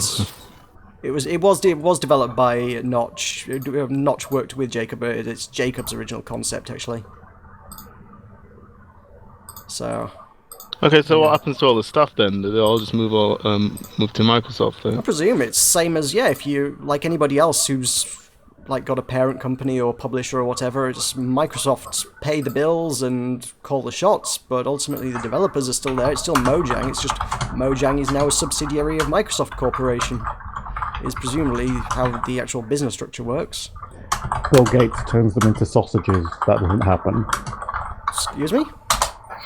So doesn't like the original designers get a chunk of the buyout? I think who is it? I think the major shareholders in Mojang are obviously Notch is the biggest. I think Jeb and I believe Nathan Adams Dinnerbone are also noteworthy shareholders. So I imagine they will get a chunk of the money as well. I think everybody else at Mojang is literally just an employee, and I think that just essentially gets treated the same as if any company that you worked for got bought out by a bigger company. You'd just be like, okay, you work for us now. We can change stuff at our discretion, but ultimately all it changes is the paperwork. How will it change though? How will the experience change moving over to Microsoft? I don't know that it necessarily will. I mean, obviously most of the it's same. Yeah, most of it's speculation at this point. Some people are like, oh god, no, they'll add Clippy to his. Lol, looks like you're trying to build a house. Would you like a hand? No. Yeah. The paperclips just replace the zombies at night. Yeah. Oh god. Oh, the terror. No. Some people have been saying, oh, they're going to add really terrible microtransactions and stuff to it, or they're going to... They always insinuate shit like that. Yeah, I mean, nobody knows anything for certain at this stage, because the deal hasn't even gone through, it hasn't even been confirmed at this point. It's still just speculation. I mean, some people are saying, oh, they'll kill off the PlayStation versions in favour of focusing on the Xbox and Windows versions. Seems like a stupid idea for this. I think one thing that might well be likely to come out of it is the one platform it's not on because Notch didn't think it was worth developing for is Windows Phone. I suspect if Microsoft had their say, they would probably ask them to develop a Windows Phone version. That might come out of it. That would make sense. Can't I just download it from the Google Play or Android Marketplace? It's a different operating system. It's a different environment. Yeah. Well, yeah. Windows is its own thing, and it doesn't play with either of the others. Okay. And nobody particularly supports it because it's got the smallest market share, which is why Minecraft isn't on it. But if Microsoft is pulling the strings, I imagine they would want Mojang to develop for it. That's kind of the big obvious one that you probably could say that probably will happen if Microsoft were to buy it. You would probably see the Windows Store version of Minecraft. That's the other thing. Yeah, on Windows 8, Notch was very, very resistant about actually putting it on the Windows Store. You probably would see it on the Windows Store now, to be honest. Yeah. Well, this is a thought. Like, like if they're on like the older gen consoles, PS4, PS3, and now that Microsoft has like ownership, and if it's on Android and iOS as well, what will happen to them versions? Seeing as it's like a new platform, it's on like. Will they stop either updating or remove them completely? I don't know. That'd be hard to... Well, there was a fantastic quote I saw the other day, which I'm going to completely fail to attribute because I can't for the life of me remember who said it. I'm sure I saw it on Twitter somewhere. But the essence was that the ultimate business victory is not necessarily to destroy the competition, but to make your product indispensable on the competition's platform. Yeah, that's... If you can, very good. if you've got the must-have product on the enemy's platform, you win. So yep. Sure, it's Microsoft published and what have you, but there's no reason for them to stop selling it and stop developing it for PS4. Why not? It's selling like hotcakes. People want that. People are dying to play that. Just basically shooting yourself in the foot to spite yourself, wouldn't it? They would if they were to pull it from PS3 and PS4. Yeah, if they were to pull it from PS3 and PS4, it would literally do nothing but shoot themselves in the foot. I mean, I think you're right about the console exclusives. I think if you own the Xbox version, you might get something special or something. But I don't think they'll remove it completely from the PS4. Just to maybe. I mean, again, if we're talking business decisions, they might say, "Oh, there's extra things in the Xbox version over the PS4 version."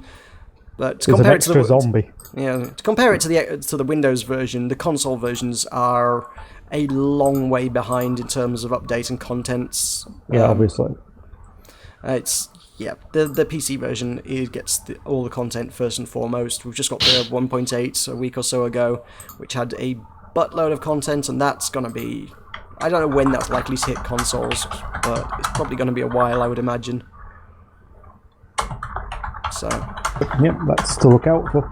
So that's the thing. Maybe they might prioritise on bringing the 360 and the Xbox One versions up in line with PC before they forge on with the development and say, look, these three platforms get priority: PC, Xbox One, and Xbox 360 get the updates first. But at the same time, again, this is all speculation. This is just what could they do. It's not what will they do.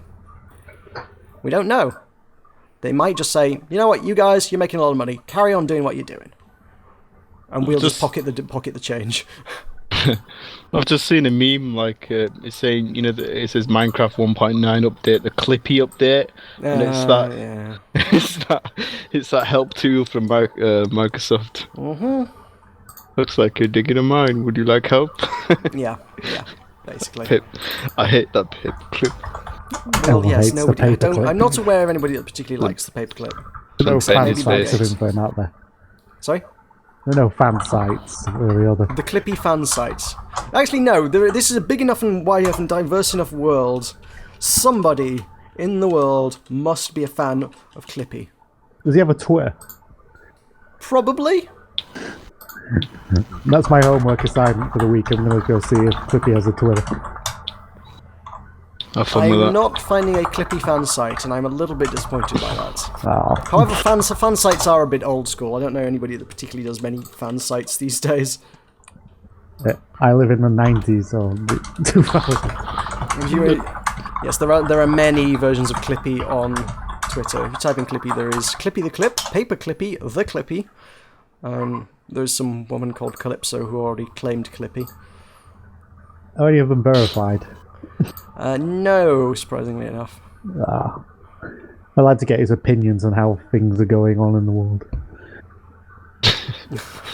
A Clippy segment. Looks like you're writing a tweet. Would you like help? No, I'm Clippy. I know how to do it.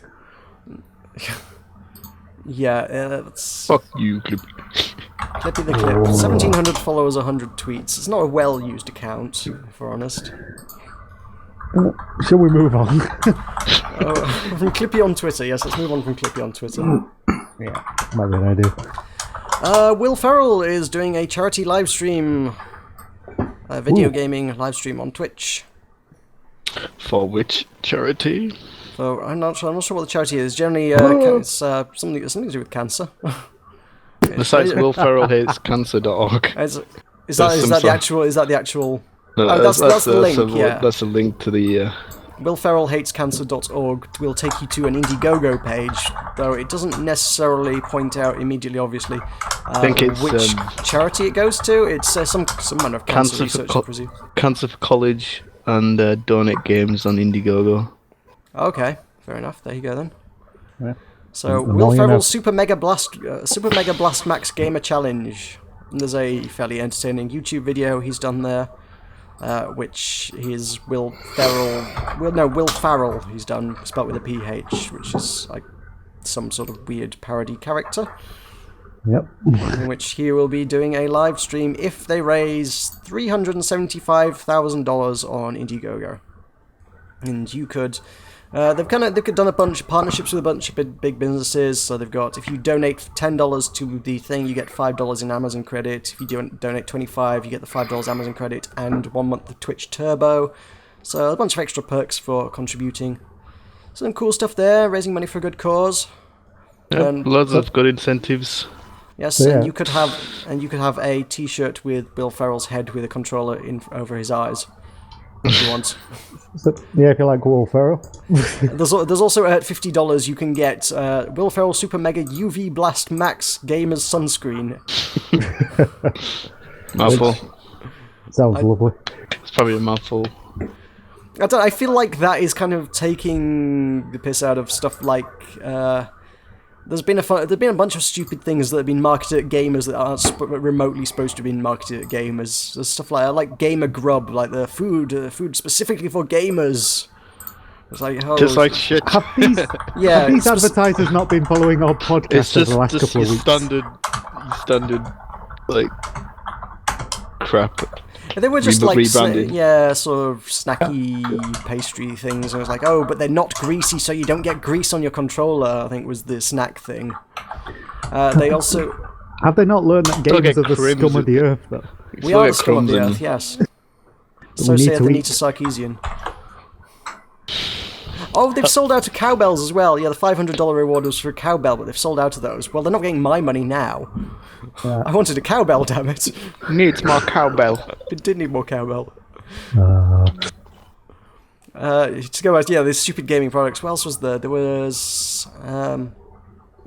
I know Gunner do, like, gamer glasses, which are really weird, but I gather that's got some kind of science behind them. I really don't know. You see them at all the conventions, I'm like... Why do I need glasses to play games? My eyesight's Enhances fine, your thanks. vision. Yeah, that's a kind of a weird one. Magnifies everything. Not regular glasses. These are enhanced future tech. I mean, I wear glasses, but it hasn't really affected my ability to play a game. They Yeah, have some weird tint to them as well, don't they? Like, they are. It's orangey. like polarized glasses or something that, I don't know, keeps your eyes refreshed for longer to keep gaming for longer periods or something. I don't know. It just randomly injects moisture into your eyes sometimes. It's like a windscreen wiper and sprays some water. I've got another 20 minutes, thanks. Yeah, thanks, glasses. I recommend you Now don't do the buy these. dishes. Well, to be fair, also at PAX last year, 2013, there were a bunch of people going around. It was one of the products that was being hawked quite aggressively, actually, was they had like eye drops. And they were trying to give them to everyone. Like, here, do you want free samples of eye drops? And they were just giving them to everyone. They had them like on the escalator, so when you go off the escalator, Sulfuric acid. there was someone at the bottom who was like, here, have some eye drops. And you're like, You know what? No. I'm alright. I insist. Ah! yeah, it's just a bit weird. And I don't know what they were like, but I know Jonathan Coulton made a reference to it during his gig. So he was like, I don't know about you guys, but we're pretty high on minty eye drops up here right now. It's like, minty eye drops? Really? Have you guys actually tried them? Or, that sounds really grim. I don't want to put mint in my eyes. Mint would burn. It's like a secret nano machines tracking your every movement in those eye drops. Maybe. It's Facebook eye drops. Yeah. You have to track your position so that they can tag you in your status updates. That makes sense. And also, again, PAX this year, they put in... Again, this was literally just taking the piss, to be quite honest. There was Max Temkin, the guy who made Cards Against Humanity. Yeah. He added to everybody's swag bag when they came into PAX this year, PAX East this is, there was a little pouch of oatmeal. It was entitled Pone Meal, which is oatmeal for gamers. Pone meal. Yeah. That does sound like a hell of a marketing idea. Yeah, it's the stupidest thing. And then when you opened it, it actually had Cards Against Humanity cards in it, so it was just kind of a joke That's thing. nice. But yeah, he really was taking the piss out of these stupid marketing for gamers things. Oh, I think there was also one that was like razors for gamers as well at some point. Raisins. Yeah, I remember Penny Arcade taking the piss out of it, but I don't know who made it or what or why or what sense it possibly made. But Have it you was got like, stubble?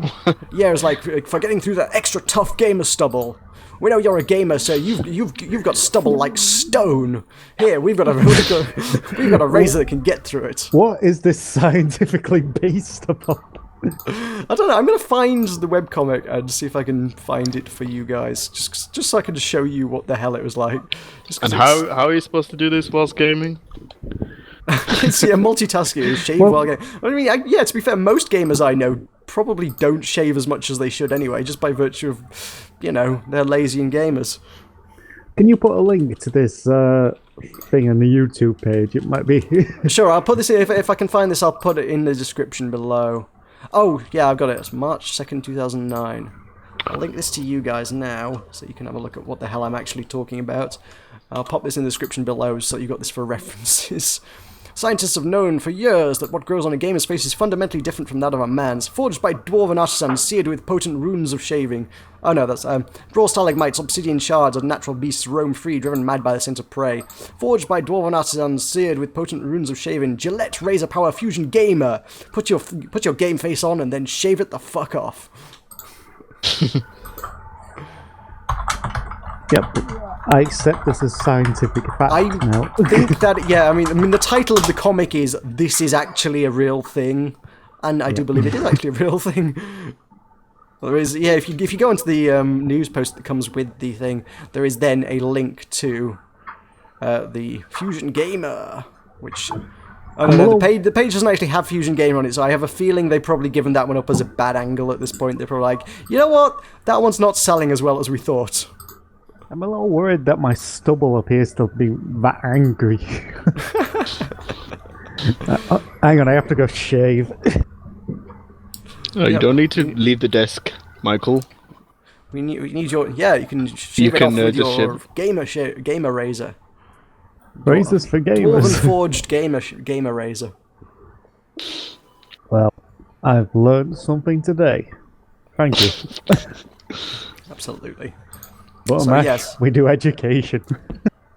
Sort of, yeah. So that's, yeah, stupid products that are marketed at gamers. Any more news that's not from 2009? Well, that was just a massive tangent from the Will Ferrell thing, Which was news, yeah. which is kind of news. I mean, I don't know. I mean, at this point, it's literally just a fundraiser. It's like they're not going to do it until they do. But it's, it's kind of a nice thing. It's called See Celebrities Promoting Charity Fundraising in the Gaming Scene. Yeah, if you want to see this with Will Ferrell, then check out the link and yeah. And there are prizes to play. There are prizes to play with Will Ferrell and stuff. So you can play games with Will Ferrell. Yep. So if you're feeling charitable, But you cannot have a cowbell. There are no more cowbells. All gone. All gone, which is tragic. Go rob a slaughterhouse or something. I mean, Well, go murder a cow just to take its bell, and then take it to Will Ferrell and demand that he sign it. yeah, this is how this works. That is your only alternative at this point. We do not condone this, but that is your alternative. Yeah. Just saying. The views of the Button Mash podcast are limited Indeed. to just that. Reviews of Button Mash podcast, etc. Yeah. You know the shtick by now.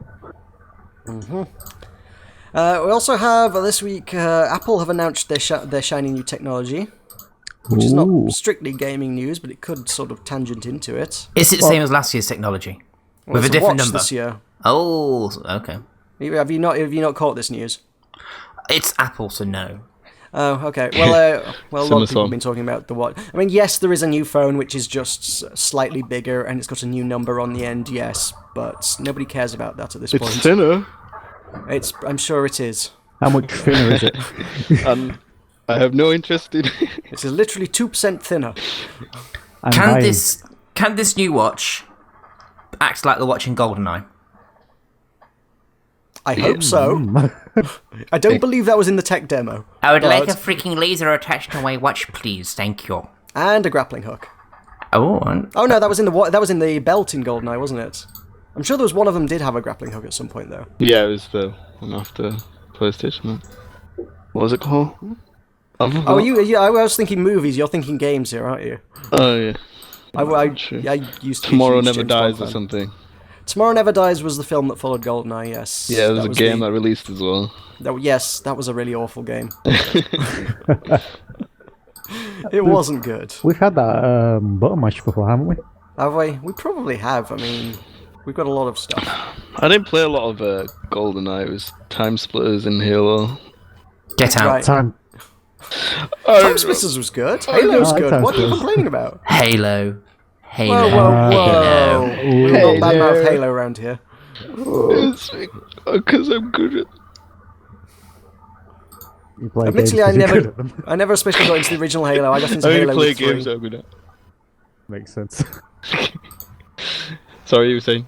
I was going to say, and I never actually got into the original Halo. I only ever played that long after the fact. I got into Halo with Halo 3, but nonetheless, still approve of Halo. I will not hear against it. Time Splitters was awesome. Yeah, one of the first Time Splitters consoles, was man. goddamn awesome, yes. And you shut your heretic mouth if you say anything otherwise. Why people were burned.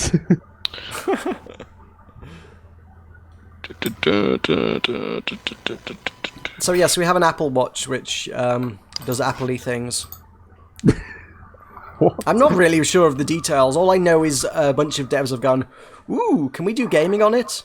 So I think there's room for watch gaming development in the future, which is kind of where this sort of tangents into our podcast, as it were. It's a natural progression. Well, it's there's obviously gaming on the mobile, and this is like, this is like a mobile phone, but it's really tiny and you wear it on your wrist. So obviously game developers have kind of gone, can we continue doing what we already did in the small format on the even smaller format? Well, we're going to find out, I guess. We are presumably going to find out. I'm not quite sure what games are going to come out of a format restricted to the size of a postage stamp, but we shall see. Probably like Tamagotchi style games. You know, Oh my god, there will be so many Tamagotchis. You know there will. Raising pets. I could go for Tamagotchi. That'd be quite the original. cool. No, the original Tamagotchi was crap. I had one of the original Digimon, which were the first ones that you could battle, and they were awesome. This was before they had Digimon and anime and whatnot. This was literally a Tamagotchi that you could clip into another Tamagotchi, and they would fight each other. Oh, yeah, that seems quite cool. That was kind of cool. I think it's just going to be limited to like Flappy Bird on your wrist. That's still not a lot of room to work with. When you think about sort of the space you have on your wrist to actually put a screen, it's gonna be pretty bloody tiny. Any game that goes on there needs to be able to work in a I guess really it depends on microscopic format. I think it depends on how fat your wrist is. Well, I imagine the screen doesn't stretch to fit your wrist. That's what I'm hoping for. It's not like the T1000 where there's just molten metal over your hand. It's like, oh, that's my screen now. Future tech. Future. It's like the new, Super Smash Bros. That's like playing on like a little handheld. It's not like a watch screen, though, is it? Well, what I've heard is like Or is there a playing Nintendo watch something now? like on a watch. Oh my god, Nintendo Game & Watch. Bring it back, Nintendo. It's a game and it's a watch. Nintendo, please do this. Bring back Virtual Boy. Oh, I don't know. No, not Virtual Boy, no. No one needs that. What was that again? I'm not. Virtual Boy was their, virtual reality. It was Google the goggles. Yeah, it was the equivalent to the Oculus Rift, but 20 years too early. More than 20 years too early. Yeah. And it just gave everyone a headache when they used it. Which is not what you want from virtual reality. But no, seriously, Nintendo Game & Watch, do it. Give me Animal Crossing in a watch form. I will buy the crap out of that. Yeah, I've heard the Super Smash Bros. On the 3DS, the original 3DS, not the new one. Yeah. Well, not the newest one anyway, the XL. Is like playing it on like a miniature watch because the characters, full screen, the characters zoom out. Like if you have one character on one end of the arena and the other end, it like just the screen and like scales it up. Yeah. Well, yeah. I mean, I've played. If you think how it works on the consoles, yeah. I mean, the zooms the camera become out, like show everyone. dots on the screen, literally. Just... Yeah, that doesn't sound like that would work too great. Yeah, so they probably could implement that on a watch somehow. If that's your thing, not being able to see what you're doing. Yay! Not being able to see games. It's the future, folks. That's me. Makes gaming glasses a bit redundant, doesn't it? Well, you could use the gaming glasses so that your eyes don't become fatigued from looking at your watch. Whilst shaving your face with your razor and eating your pone meal. This is the future. And don't forget the sunscreen while we're on it. Oh, yeah. But no cowbell. Outdoorsy. But no cowbell because there are only 20 of those in the world. Unless you Which work is a shame at the because you'd have slaughterhouse. thought they would gotta have more cowbell. See what I did there? Yeah, Yeah. that's done. Man. I'm doing a slow clap. You haven't even seen the video. You admitted that much earlier. I know, but I'm trying to fool the internet. You'll fool no one. Yeah, especially when you throw me under the bus. Buses are fun. Yeah, they really are. Anyway, yes. Anyway, XKCD did the webcomic did a sort of lampooned the watches a bit. So it's like the timeline. It's like 2000 through to about 2004, 5, which is where we wear regular watches. 2014, smartwatches. In between, brief, glorious period in which our wrists were free. Yeah, I can't really see this watch thing. I could kicking off. actually see like D going in that direction because a lot of new phones are releasing like little peripherals, like similar sort of peripherals that use like a separate like screen, like for fitness issues and stuff like that. Oh yeah, you got like a lot of those fitness bands are doing the rounds these Was days. it NFC stuff? Still don't understand what that means. I know but... there's Nike did like their fuel band or something, which was like tied into a game, but it keeps track of your fitness during the day and stuff or something. NFC, like what's NFC? Near field communication. Right. Yes. Sure. Yeah, that makes sense. I mean, the irony of all this is that this week I have got an actual regular watch. Oh, right, okay, that's So the year in which smartwatches became a thing, I've actually gone back to wearing a regular watch, and I haven't worn one for years, and suddenly I've got a regular watch, and I'm like, oh, I like this watch, I will wear a regular watch from now on. And Apple have deemed it Why waste time? insufficient. Why waste time pulling your I'm phone just out from your pocket when you can just look at your wrist? I'm just a massive hipster now, basically. What is it, Casio, like white one? It's no, I would love a calculator on. A calculator watch would be amazing. You're gonna have a chain one. What you want them, man? Anyway, I that's... think that's I forget what's 2 and 2. To be fair, smartwatches actually have been around for a little while, because a couple of years back on Kickstarter they did the Pedal, which was supposed to be a smartwatch. It would like communicate with Android devices and stuff, so you could send like apps or widgets and things to your watch. So you could send a clock widget to your smartwatch from your phone, and they would talk to each other through, I think, Bluetooth, so that your watch could do things. I don't know how well that ever took off. The Kickstarter did extremely well. They raised quite a lot of money, but I did see one for sale in CEX a few weeks back for like 50 quid or something. So clearly someone got bored of it at some point and was like, I can't be bothered with this anymore. And he feels like a fool now that Apple have announced that. He's like, no, I wish I hadn't sold my Pebble. They're the in thing now. They are cool again. Oh dear. Maybe. We'll see how that one goes anyway, yeah. Shall we do some new game releases? It's what we usually do, so why not? Sure, right, let's bring up Sorry. our... Let's do something else. No, let's just go segment. home. I'm bored of this. Let's stop playing games. Let's stop playing games. Haven't you heard all gamers are douchebags anyway? Yeah, we're dicks. Shall we introduce Shatneroki, or is that a 10 podcasting thing, I think? We shall save Shatneroki for a special occasion. Excellent. You will have your moment in the sun, young Padawan. It's your idea. Was it? I feel like really? I feel like it absolutely has to have been your idea. No, I think it was when we were both drunk and I was talking Well, about that's no surprise. Shatner, which is what usually happens. I think you were there going, wouldn't it be great if we could incorporate the rock band room and sing songs in Shatner style? Okay. And that's how the idea was born. Amazingly, It's karaoke Shatner style, if the name didn't give it away. I was hoping you word would have style. worked it out. Well, no, I suppose not everybody in the world is familiar with the music stylings of William Shatner. However, he is well known for his spoken word renditions of songs. So we figured, can't you apply that to karaoke? It's a Shatneroki. It's a win. It is a win. It's got to be. It couldn't not be. But no bar in Bradford Like was a Jackie interested. Chan Yeah, karaoke. we've pitched that to a few venue owners, and they're all like, But I thought "What we the were fuck are you talking insane. about?" Yeah. Anyway, let's do some game releases. Let's not do some Shatneroki. I know, disappointing, but this week we have new games out. Tomorrow we have Hero of Many. I don't know what that is.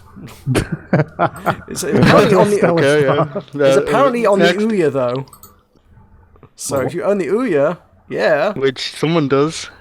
I own an Ouya. I haven't used it in years, but I own Will you it. be buying this? It's a collectible Probably now. not. Is it? Excellent. Great. I will wait till it's valuable. As well. It's a dialogueless, story-based action-adventure maze game on iOS, Android, and Ouya, with a PC version on the way going through Steam Greenlight. It's a silhouette 2D visual style. Are you excited I've seen yet? that before. Yeah. We've seen several of those in the last couple of weeks alone. Be popular for some reason at the moment. Yes, thank you very much for that one, Limbo. Ooh. So, yeah. Action-adventure maze game in a silhouette style. If you like your silhouettes, that is a game. September 16th, we have Fairy Fencer F, available on PS3 and PS3 Network, so presumably as a digital download, which is a JRPG kind of thing. It we discussed this before we started, actually. This one, I honest to God thought this was a Square Enix thing, just because if you look at the box art, their styling is really, really Final Fantasy. And then it's even got the same alliteration, Final Fantasy Fairy Fencer. It's got a lot of Fs going on. They've kind of got that same kind of gradient, monochrome silhouette kind of icon with the text over the front. It's like, that's a Final Fantasy game. Oh, wait, hang on. No, it's not.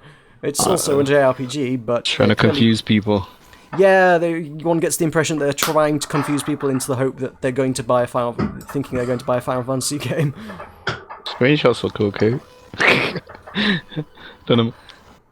It looks all very JRPG-ish, to be honest. It's all the screenshots are in Japanese, so I can't really make much out. But I imagine it's standard JRPG fare. Looks turn-based. Were I still 16, I would probably have bought it. I really don't have time for JRPGs these days. Kind of a They're tactics too bloody game. long. Bloody hell, that game. To be fair, if they make Final Fantasy Tactics A3, I will buy the crap out of it. Unless it's on a format I don't own, but then I'll probably buy that format. That's a good game. Final Fantasy Tactics is a really good series. I like that one. Continue on with the Final Fantasy theories, we've got Theatre Rhythm Final Fantasy Curtain Call for 3DS and 3DSe. Could the name title of that be any longer? I've seen worse. It's long, but I've seen worse.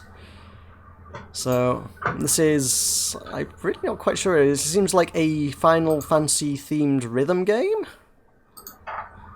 Honestly, it doesn't really seem to have a lot... it doesn't seem to describe it very well. It's... the sequel to the original Theatre Rhythm with more songs, characters, and gameplay modes. I don't know what the original Theatre Rhythm was, so... Seems like some strange Nintendo fare. Strange Nintendo. Battle all the Final Fantasy 7 battle theme in it. Surely. It probably is. It's got quite a large soundtrack, to be honest. So it's got Final Fantasy 7. It's got Let the Battles Begin, Fight On, Geneva, Aerith's theme, One Winged Angel, main theme, Gold Saucer, Cosmo Canyon, The High Wind Takes the Skies, and Judgment Day from Final Fantasy 7. If you like the music of Final Fantasy, this might be the game for you. Yeah, if you like Final Fantasy, probably good. But when I say weird Nintendo stuff, all the characters on the front of it just look like Mii's and stuff. So you know what I mean? Right, I see what you mean. Weird Nintendo stuff. Weirdos. So that's out on 3 years. We've also got Run Like Hell, which doesn't even have box art, so that's inspiring. I think that's pretty self-explanatory by the sounds of it. It is a PSN re-release of an iPhone title that came out 4 years ago, which is a tropical-themed runner where the player must escape hordes of hungry cannibals. That sounds familiar. That does sound actually quite fun. As far as endless runners go, there are a million and one of those on mobile, so nothing terribly exciting. We've got Kickbeat Special Edition on Wii U and PS4. I've only seen bits of this. I don't know much about this. Suneil, did you say you know a bit more about this? You might be able to tell me. I've similar sort of knowledge on it. It's just a rhythm-based game that you just is it like directional rhythm based? Well, I think I'm you can not use really a sure. part the DDR part with it as well. It is a rhythm-based fighting game, is what it is. It's 3D. You kind of got one character sort of seems to stand in the middle, and he gets approached by a bunch of other characters, and you need to fight them off by hitting the beats at the right time, I guess. Yeah. Not quite sure how it works. That's probably right. I mean, I've heard Total Biscuit say he absolutely despised it, but that's because he's not good at rhythm games, and he just got slaughtered on the first level, I think. So, really not much to go on there. I mean, if anyone's seen my Necrodancer stuff, I'm not particularly good at rhythm myself, so I might be in the same boat. So not one you're going to be covering then. Well, if someone wants to pick it up, I might have a go at the Button Mash event or something. But it just seemed like the sort of thing that might make a good little public showcase to have on the dance floor at our next event. But for me to play alone in private and be raging at myself, probably not so much. We have Naruto Shippuden Ultimate Ninja Storm Revolution. You said that right. I don't know if I said that right. Someone can correct me if I'm wrong. Naruto Shippuden? Yes, correct. That sounds right enough. And the 4th Shinobi World War continues in the 5th installment of the Ultimate Ninja Storm series. So this is presumably just people... basically they do re-releases with added roster characters, because Shinaza is updating with the anime and manga as well. Right, fair enough. Because it's still continuing as a series. Yeah. So obviously I can't say I follow it, so... Yeah. So I guess that's one for fans of Naruto and a few else. It has a good battle system, gameplay mechanics that are true to the series. Okay. Ninjas, etc. Ninjas. That's the most description I'm getting for it. Ninjas, etc. Yep.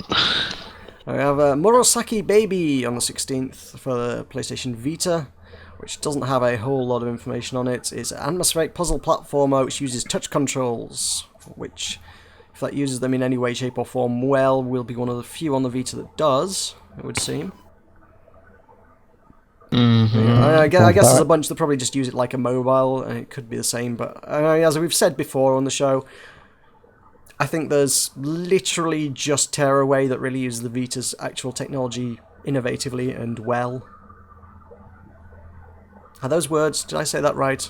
Sounds right, mate. It's got its own unique input method, and Tearaway is the only thing that actually really makes good use of it.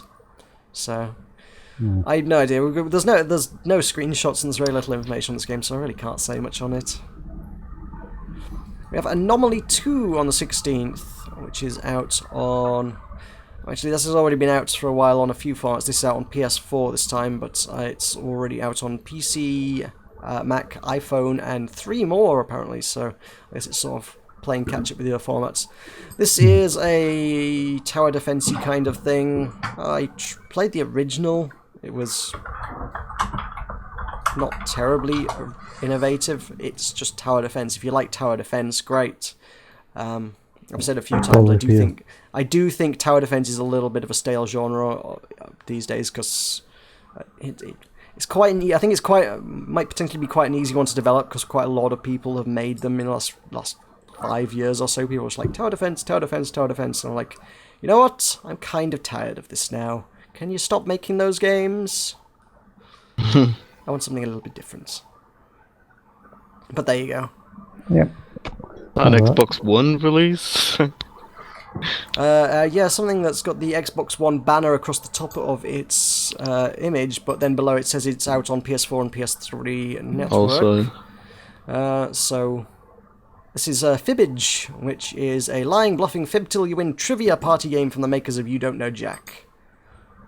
which is a game I gather did considerably better across the pond in the States than it did over here, or primarily by virtue of the fact that it was another trivia party game kind of thing, but a lot of the trivia was very American, referenced a lot of American culture and things, so over this... I think I've seen that it can support up to about 8 players, so it's more a getting together drinking game, or get a thought. Yes, absolutely. These kind of games, sort of your party and trivia games, it's not something you're going to want to sit down and play on your own, but if you've got a few friends over and you're going to have a social situation, or get the family together or whatever, it's probably quite good in that kind of context. Yeah, so it's not... Yeah. It's not something for you to sit and play on your PC as the hardcore gaming master race and whatnot. You won't need gaming glasses or minty eye drops. You won't need your gunner glasses and pone meal for it, no. On PlayStation Network we have Disney's Meet the Robinsons, the PS2 classic. I don't remember this game at all.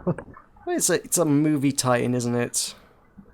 There's a Disney movie, Meet the Robinsons. I didn't see it, I don't know what it is, but this is the movie tie-in that was from 2007, which is being re-released as a digital download.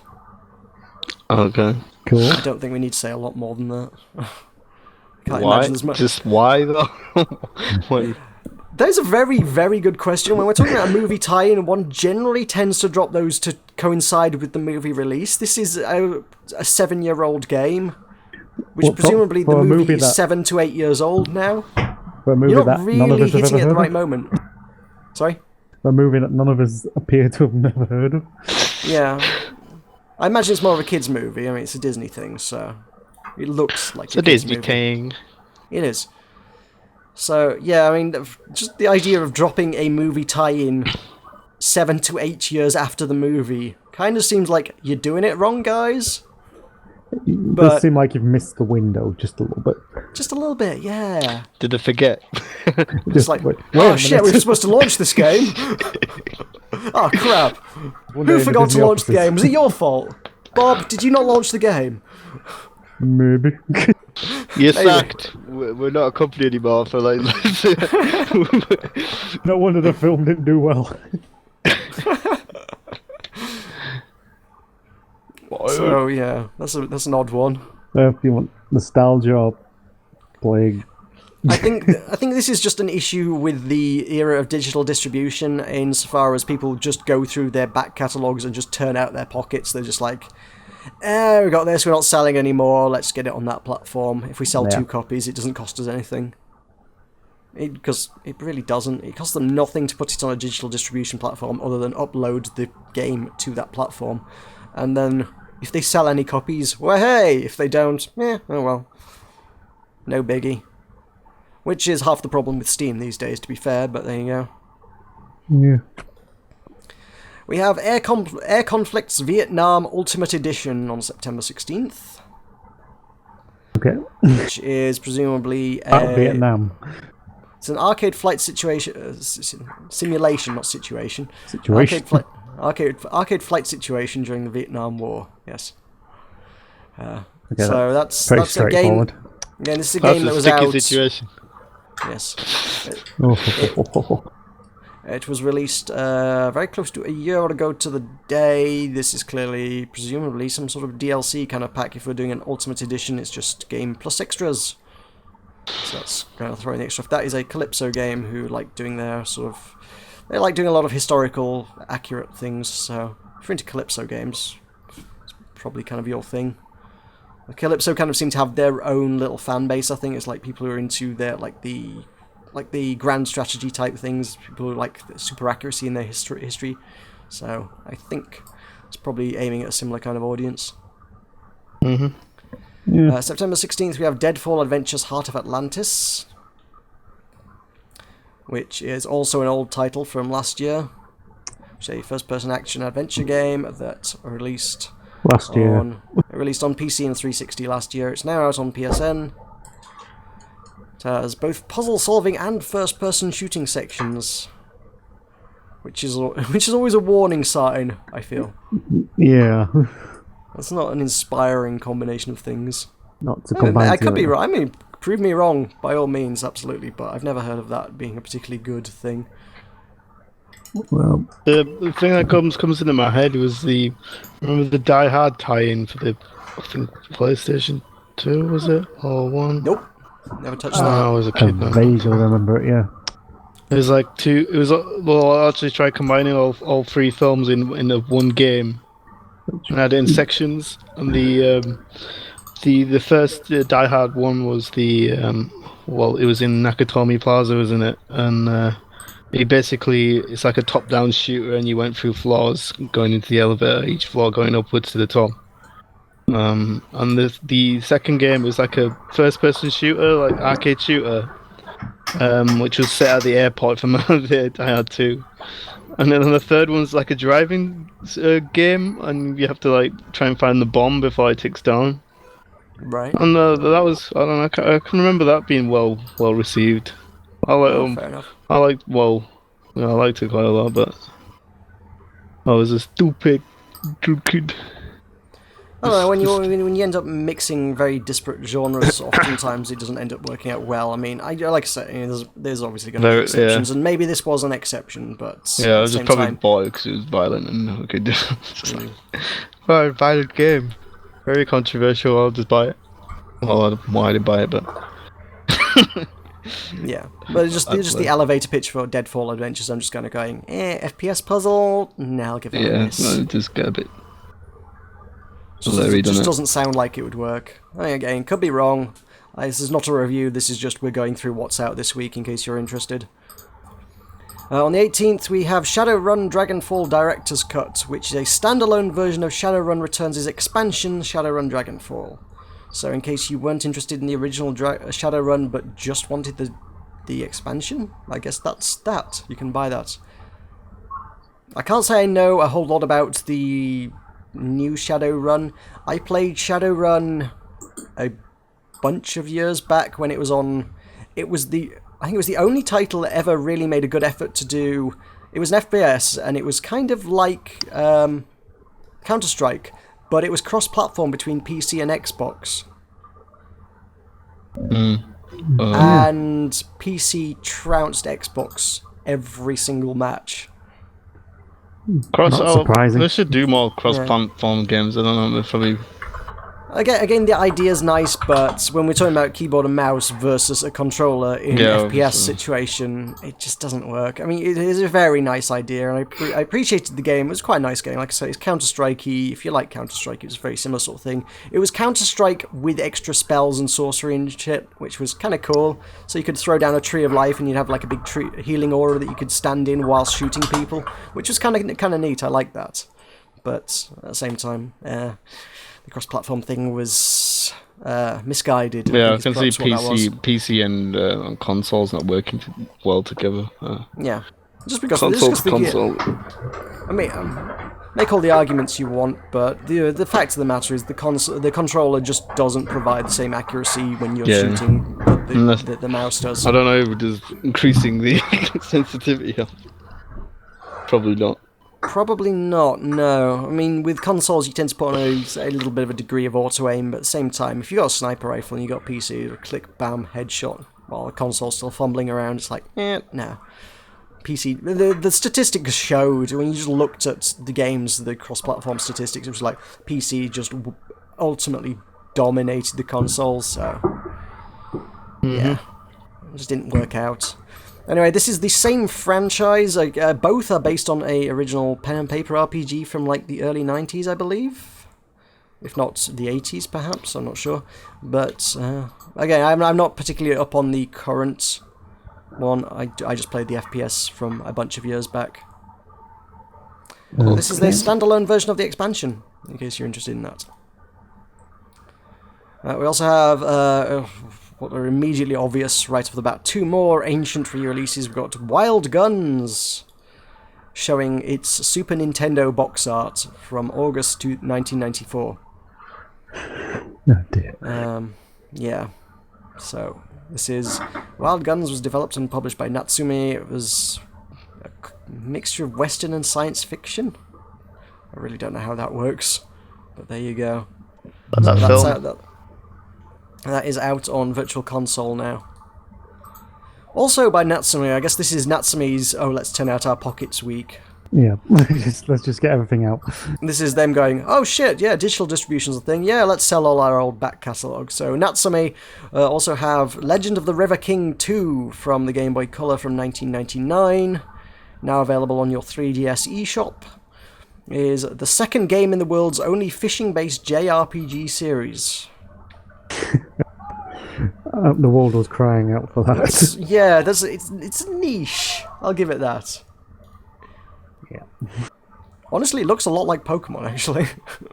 If you look at the interface, it's very, very... To be fair, most of the Game Boy Color games did kind of similar. I suppose there wasn't a lot to work with, but still, wow. It's got that same sort of... I'm not sure what you call it, like the RPG perspective. It's got the same characters. It's even got a bunch of animals that look Pokemon-ish. It might be alright, you never know. So maybe it's Pokemon, but you have to capture all your Pokemon by fishing. I don't know. There's loads of magic cups. It's just Magikarp versus Magikarp. All the time. Best Pokemon ever. Magikarp edition. Make it so. Someone should totally mod Pokemon Gen 1 just so that every Pokemon in the game is Magikarp. When I Including the Elite evolve, Four. I'm going to kill you all. It's like, I am the world's greatest Pokemon trainer. Go Magikarp. Could the Oh, rival, this isn't working. Come back, Magikarp. Go Magikarp. could your Flash. rival just, instead of being Gary Oak, just be a giant magic car? The enemy is Magikarp, yes. Your rival's Magikarp. That's rapidly turning into Hatterful Boyfriend. Just everything in the game is Because magic every car. character in the Pigeon. every character and every Pokemon in the game is Magikarp. So Magikarp used Magikarp. Go Magikarp. This has become a nightmare. What else is out? What else is out? Good question. We have Wasteland 2 out next Friday. This is a new title. This is one that's is not a re-release like many others. This is a sequel to their hit 1988 post-apocalyptic CRPG Wasteland. So it's been a long time coming, I guess. Wasteland 2 is fan-funded from a successful Kickstarter campaign. I can't say I particularly know what it is. I suppose it probably is kind of my kind of thing if we're talking like... RTS. Yeah, well, no, it's sort of a turn-based strategy RPG kind of thing. Well, they call it a CRPG, which I think is in the same kind of vein. Meh. Not sure what the C stands for. Is it Combat RPG? No, I'm not sure really. What does C stand for? I need to Google this. But a Cat. podcast brought to you by Google. D is for cat. And cookie. Yes, it's a computer role-playing game. Oh, well, that clears that one up. It's a turn-based, squad-based RPG in which the player controls a group of desert rangers, so... Presumably, this mainly appeals to fans of the original 1988 post-apocalyptic CRPG Wasteland, because those guys were the ones who paid for the Kickstarter, so if you funded it on Kickstarter, you're probably going to be quite keen for this. Yep. If you were not fans of the original 1988 classic, you might not be familiar with what this is. So, Yeah. what's that? That sounds about right. It did seem like they did quite well. They raised $3 million for it when they were aiming for 900,000. So That's not a bad return. yeah, it's reasonably popular. I mean, like I said, in 1988, obviously I was 1 at the time, so I have no idea what the original Wasteland is, but Oh, clearly there's some demand for it. Those guys came out in force and pledged $3 million for it, so somebody wants those it. guys can enjoy that. The last one. Do we want to announce the last one? Jeez. Yeah, go Have for you it. seen what this one is?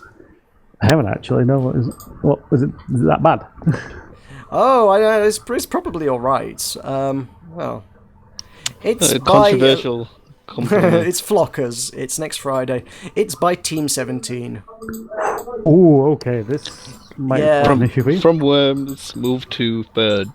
Birds? It is, to the best of my knowledge from when I worked at the bloody company, it is a mod for the last game, Worms game that they made, which is a spin-off about the sheep, and it involves puzzle solving and brutally murdering a lot of sheep in the way. I thought it was birds. For some reason, I thought it was birds. A flock of birds. No, a flock of sheep. Moving up the food chain. It's somewhere halfway between Worms and Lemmings, I think. Okay. And it's based on the latest Worms engine, so I would be concerned about the performance of that, because bear in mind that the latest Worms game, actually, it was locked to 30 FPS, so that's very concerning. Well, we can't really give too much accurate reviews on this. Can you be unbiased? I can meet, dude. That's completely objective. That's technical stuff. You sure? I would probably want to check out the game and get a review, but assuming this is the game that they were working on when I left the company, and I have every reason to believe it is, this game is based on the Worms Clan Wars engine, which was actually locked to 30 frames per second. So it was defective by design, I believe, is what many people would call that. Okay, well, I will accept this. Which is, yeah, literally. I mean, if they've genuinely scrapped it and come up with a fresh engine in the meantime and gone, oh shit, actually this isn't working, let's do a fresh engine, well, I shall eat my words and eat my hat, but to the best of my knowledge, I think this is based on the previous engine. And for them to design an entire engine from scratch in the space of under a year, by the way, would actually be quite impressive, so I don't necessarily think that's going to have happened. I don't know, I'm biased. I will Is it for the new consoles only? Oh no, it's for PC as well. Yeah, I mean, obviously, I used to work at Team 17, and they let me go, so I am biased. Full disclosure, we're going to be we're going to be good journalists here and say where our affiliations and things lie. But I am opposed to Team 17 on principle. What can I say? that's fair enough. But, Coming soon on Steam this week. Road Redemption, which I'm pretty sure we mentioned last week, no, yeah? Sure, yes, we talked about this last week, I'm sure we did. Yeah.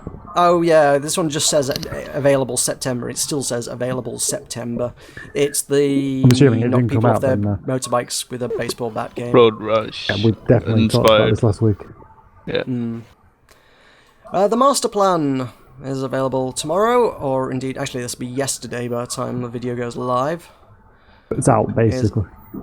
Is a tactical action heist game set in the 70s. It's an early access title, so you're buying into an incomplete product.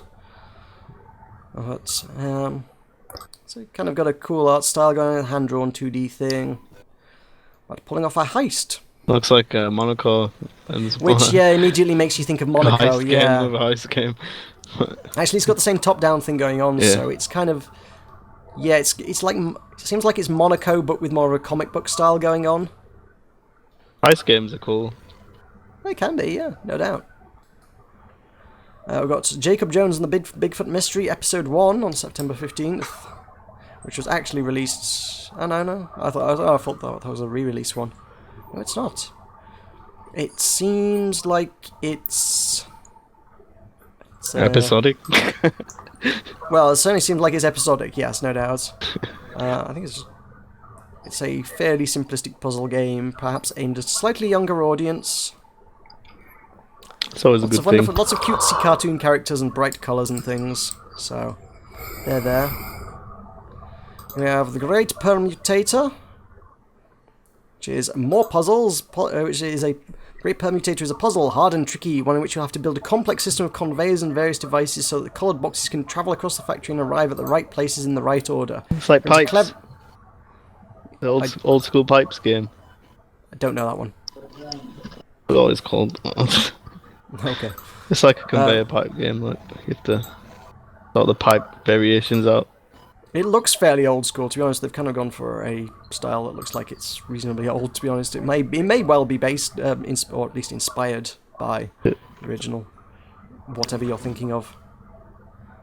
It's if you're into clever engineering puzzles like Lightbot, Manufactoria, and Space Chem, this game is for you, it says. Was it any of those you're thinking of? I don't know. Okay, fair enough. So it's kind of got a pixel arty style, I think, going on, kind of a retro look, and fiendishly clever puzzles by the sounds of things. A great permutator. Reprisal Universe, also available tomorrow, or yesterday, 15th. Let's just put dates on it, that simplifies things. Yeah. Is... In all its glorious pixelated goodness. It is also pixel art. God damn you and your pixel art video games world these days. Jesus. How many pixels must we consume? More the merrier. Well, Reprisal no, Universe... the less the merrier. Yes. Reprisal Universe places you in charge of the very elements themselves. Raise and lower land to expand your tribes. Harness the power of fire and water. Explain the hidden mysteries of the universe and gather your people together once again. Is this Populous? Populous? Yeah, created in homage to Populous. It's Populous. They just made pixel art Populous. Oh. Did you never play Populous? No. It was one of Peter Molyneux's games. It was one of the original God Sim games. Alright. It was, I think, predates Black and White and whatnot, but yeah, Peter Molyneux. It was originally on the Mega Drive, if memory serves me rightly. I played Populous at the beginning on PC, but that was later, so I don't know. I'm not actually totally familiar with the original. As you've not got any more, you're just going to pipe up for that one line. I haven't had anything worthwhile contributing for ages, so I thought, do I make myself sound like a Burke, or do I just... I've chosen to go for both right now. Did you play the original on the Mega Drive? Yes. Please tell us about the original on the Mega Drive. Pretty much how you said, it was a God Sim. You had little villages, you had a bit of land, and you basically had to keep the villagers alive, and you had other villagers you needed to kill. It was a basic balancing of the elements, and you had to keep your people happy, you had to get rid of the bad people. That's pretty much it in a nutshell. Fair enough. And the second one introduced... forget actually. What did it introduce?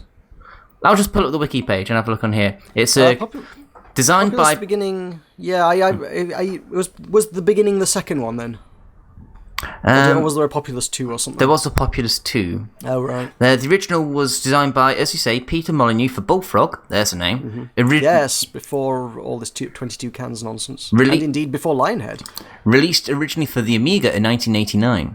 Oh, wow. And it's regarded by many as the first God game. Da-da. Merry on the ball once again. It's the first game in the Populous series, preceding Populous 2, Trials of the Olympian Gods, and Populous the Beginning. Populous the Beginning was actually the third game in the title, released in 1998, originally on the PC, and the PlayStation version was later developed and released in 1999. Okay, cool. Remember Theme Hospital? I used to play that. What Bullfrog was in it? That was another Bullfrog one, yeah. I never played that one, to be honest. Yeah, I remember vaguely playing it. Peter Molyneux did do some interesting stuff back in the day. He's, behind quite a lot of good titles. And then lately he did things like Curiosity What's in the Cube. Bullfrog did a hell of a lot, actually, looking at it. I mean, you got Populous, Powermonger, an actual title called Bullfrogger, Syndicate. Okay. I'm sure a few of you heard of Syndicate. The name rings a bell, but I'm not sure what it is. It is you're some sort of person wearing a trench coat. I can't remember if you're a spy or a... Sorry, getting tired now. Right. But you went around killing people with guns. It was fun. Magic Carpet? Theme Park? I know of Magic Carpet, yes. A theme park, certainly, yeah. High Octane? Don't know that one. Dungeon Keeper? I know Dungeon Keeper, yes. Everybody's heard of Dungeon Keeper. Theme Hospital, as mentioned before. Yep. Theme Aquarium, Theme Park World, Theme Park Inc., Quake 3 Revolution. Quake 3 Revolution, what? Oh, they're responsible for converting it to PlayStation 2. They were actually... Oh, they did the ports, right. Yeah, that doesn't really count, does it? Well, there you go, that's Peter Molyneux's early works. Actually, the later stuff is probably past here, because if you actually look at the key people above, Peter Molyneux left Bullfrog in 97, so... Populous the Beginning, actually, was post-Molyneux. Ah, here we go. Gameplay. Played in an isometric perspective, set on a tabletop where you got command icons on either side of the screen, and you had a bar which represented your power or mana. Reading off Wikipedia now, the game consists of 500 levels, and each level represents an area of land on which live the player's followers and the enemy followers. In order to progress to the next level, the player must increase the number of his followers such that they can wipe out the enemy followers. This is done by using a series of divine powers, raising and lowering land. As the player's followers build more homes, they create more followers, and this increases your mana level. And it unlocks further divine powers, such as the ability to cause earthquakes, floods, swamps, volcanoes, and to turn ordinary followers into more powerful knights. Just reading off the wiki there. I remember bits of that, to be honest with you. Again, it all sounds familiar, but I played the 1999 version, so... Same concept, different graphics. Yes, and this was heavily, what's the word we're looking for? Pixel art.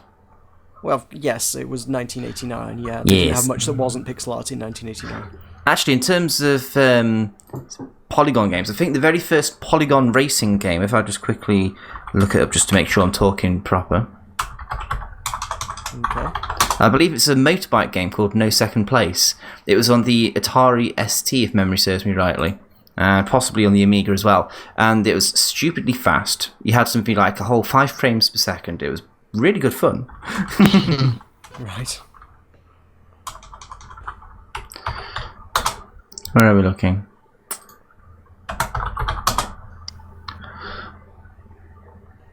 There you go, it's No Second Prize, my bad. Alright. No Second Prize. It was released in 1992, and it was very crude in the way of its polygons. You could just about make... The bikes looked more reminiscent of coming from Tron than actually looking like a bike, but the idea was there's no award for winning, for coming second. You had to win to progress. It was very brutal as well, in terms of its handling, isn't it? Had none. Right. But it was a proper, fully 3D game, which back in 1992 was revolutionary. Yeah, I can imagine. Was that like the first 3D game? Because I know a whole bunch of games that people have sort of cited as being. I mean, a lot of people have said like Mario 64 is, and then other people are like, oh no, Lara Croft did it. I was like, I'm sure there was probably. It seems like there would be earlier ones, especially if you're saying like 92. It seems like that would probably be quite possibly taking the title.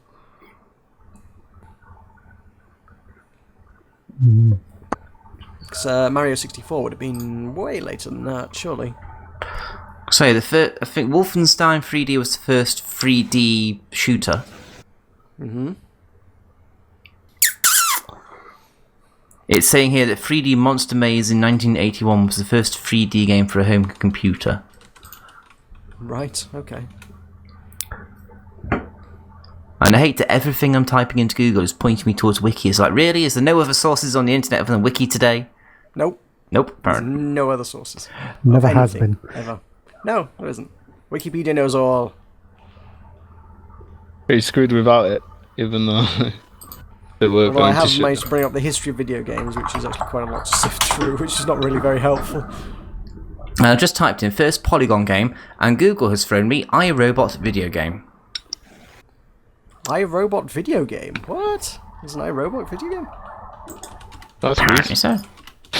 I must check this out. It was released in 1983 with a total of about 1,000 machines. Holy crap, that is actually 3D as well, isn't it? Echo! Slight echo, yes. Michael, is that you? Maybe. It might have been, yes. I apologise, I've got to actually leave. This is the first of the podcast. Alright, no worries. Here we are. iRobot is known Sorry for being about the this. first commercially, being the Michael. first commercial video game with filled 3D polygon Yeah. graphics, Tulipip, and featured flat shading, as well as being the first video game to feature camera control options. Its name was originally Ice Castles, but was changed to iRobot. Fair enough. It's got absolutely nothing to do with actually the Asimov, then, I guess. Let's have a quick look. Nothing to Actually, do no. with the film with Will Smith in it. And that comes a little bit later, just a little bit. with his arcade machine comes with 2 Converse. games. One is iRobot, in which the player assumes the role of unhappy interface robot 1984, a servant robot that rebels against Big Brother. Yeah, Wow. shit all to do with the film or the book. Yeah, I was going to say, it's kind of mixing up all sorts of IPs there. What makes you wonder what comes first, the game or the book? Actually, when did the book come out? The book surely came way before this. I'm not entirely sure. Yeah, 1950 was iRobot. Oh, God. Yeah, Asimov's been at it for a very, very long time. Anyway, I hate to be a buzzkill, but I think I'm going to have to disappear as well. Oh, that's reasonable. Okay, we were sort of getting towards an end anyway. Okay, if we're going to be ending soon, then I'll hang around a little longer. We had a few more. We were just going through the Steam releases for this week. I think there's like 4 more titles to do. I'll make it quicker. Okay. All right, we have Hero of Many, which is lead a swarm through battles for freedom. This is more. Have we? Yeah, that silhouette. Oh, it's the Silhouette game. Of course it is. The one that looks a lot like Limbo. Of course it is. We have The Wasteland available on the 16th. It's a Metroidvania style side-scroller inspired by T.S. Eliot's poem of the same name. I'm not familiar with the poem. Yep. It's more pixel art, because obviously we can't get enough of that right now. And, yep, Metroidvania. That's all I got on that one. We're trying to burn through it. I don't have enough time to do my research. Line of Defense MMO is a early access sci-fi MMO in which thousands of players fight for the control of bases located on planets and in space in a large universe. Players wage war as infantry characters in either first or third person perspective, the ability to use various space, air, land, and sea vehicles. That sounds pretty cool, actually. I won't lie. I like that description. And if that trailer's actually in-game footage, that's kind of pretty. I might have a crack at that. Is this free to play? It's tagged as free to play, but I think you have to buy in for early access. Oh, right, okay. So says pre-purchase Line of Defense MMO Emissary is £30, but they've got a 50% kind of early access discount of 50% off that brings it down to £15. So yeah, your buy-in levels during early access for this free-to-play MMO are at £30, £53, and £76. Which is kind of steep. That is... It's kind of a lot just to get early access to a game, which is going to be free-to-play when it launches in the end. I guess it's support, early support. I don't know. I suppose, yeah, they're trying to get the funding clearly, but I'm not prepared to put down that much money on a early access to an MMO, to be quite honest with you. Naruto we've already done. That is out on PC on Steam. We have Magical Battle Festa. Does that actually have a release date? No, it just says fall 2014. That looks anime as all hell. Boss and X. It's just Next one. schoolgirls blowing shit up with magical spells. Okay, seems interesting. Seems really So, battle Royale-esque. I'm quite sure there's an audience for that. Oh, we got a little bit more. Boson X. I have a video on my channel. You can go check that out. I've played a which is bit of Boss and X as well. It's a tunnel runner, which is kind of cool. Yeah, I like it a lot. It was certainly like free to play through the developers' website. I have no idea what they're planning to do on Steam. Certainly, when I played it, you could just literally go onto the developers' website and download the whole thing for free. I've no idea. I presume they're selling it at this point, but I don't know. No pricing is. There's no price on the page as of yet, and there's no note that says free to play either. Looks like so it's I'm not really changed sure. a lot though since last time I played it. Really? The art style looks a little different. It's not dramatically different. This looks pretty similar to me. Well, yes, maybe the palette's changed or Yeah, probably. added more levels, probably. They've done a different coloured level. Yeah, inverted level. Look, Oh, okay. Sure. guys changed the costume as well. Oh, wow. It's quite difficult Hats. game. Maybe that's how they're doing it. Buy hats. We have Motorsport Revolution on the 17th. This is probably something Mod would like. It's an early access racing game. It's I'll say it looks. The early part of the video showed like Formula One cars, but then it's got other cars. This mostly appears to be traffic jams. All the cars are just kind of getting stuck in narrow gaps in the trailer. It's a traffic jam simulator. It is inspired by Forza and Rally Sport Challenge, as well as the popular Le Mans series. So presumably something to have a look at if you're into racing. Mm-hmm. But early access, so yeah. The last early access racing game I played was Assetto Corsa. I have subsequently renamed it as Understeer Simulator, and I fucking hate Understeer. Okay. I'm not much of one for racing games anyway. I don't really understand the terminology too much, so... Understeer is when you turn the wheel and the car wants to keep going straight. And that is very much what happened when I played the game. I turned the wheel, I was slowing down. The idea is the faster you go, the more understeer you induce in your car. And I was going about 10 mile an hour, which for a racing car is ridiculously slow. In fact, for any car, it's ridiculously slow. And it just would not turn around the corner. It's literally going straight. I'm like, how the fuck do you make it go around the corner? Nope, it just does not want to go. I hate it. Go like 5 mile per hour. I'm quite liking the trailer for this Motorsport Revolution. Though it says VR at 220 miles per hour, which is a text effect that they have paired with a clip of everybody getting stuck in a big pile up and someone having to slow down to drive around the pile up. It's just wonderfully ironic. This game seems to like it's driving around pile ups. Prefer oversteering. Similar game, which is like basically all drift games. Actually, I like oversteer, but only if it's on my terms. If the game forces me to drift, like say for example Grid Autosport, then I don't want to know. Oh right, yeah. Well, the Grid, the original Grid was like more catered to drifting, wasn't it? It was like a separate like section for drifting as well, wasn't there?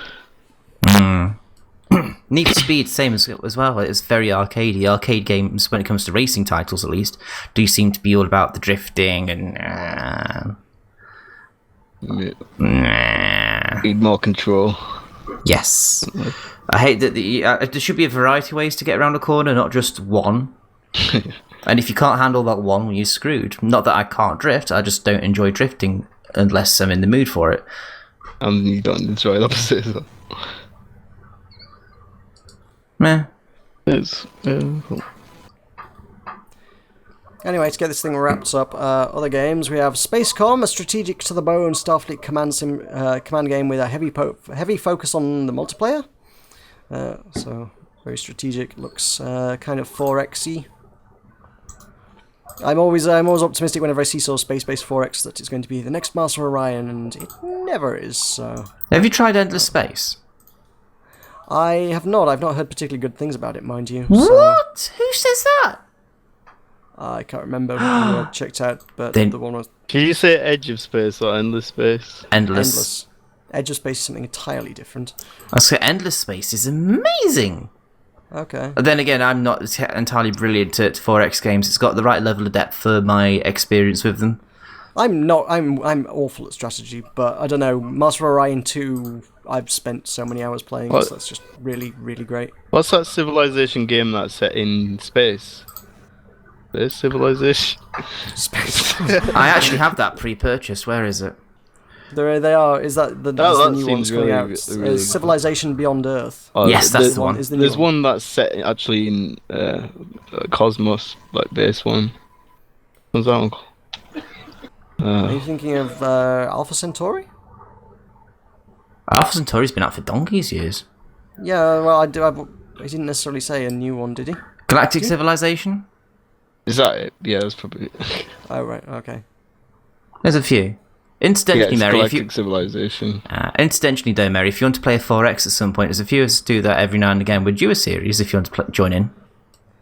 Potentially. What sort of thing are you thinking? Well, we'd like to do some Endless Space at some point. Oh, right. I shall have to have a look into it. I may own it. Who knows? I own so many games. But, yeah, it's something we could talk about, because we don't have to stick to that one. I know the guys that I speak to play quite a wide range of them. Yes. You've gone a bit Jonathan Ross there. Oh, ridiculously so. Ridiculously. So yeah, I'm not well versed in 4X. I just got a big love of Master Orion 2, to be honest. But yeah, potentially it could be interesting. Exactly.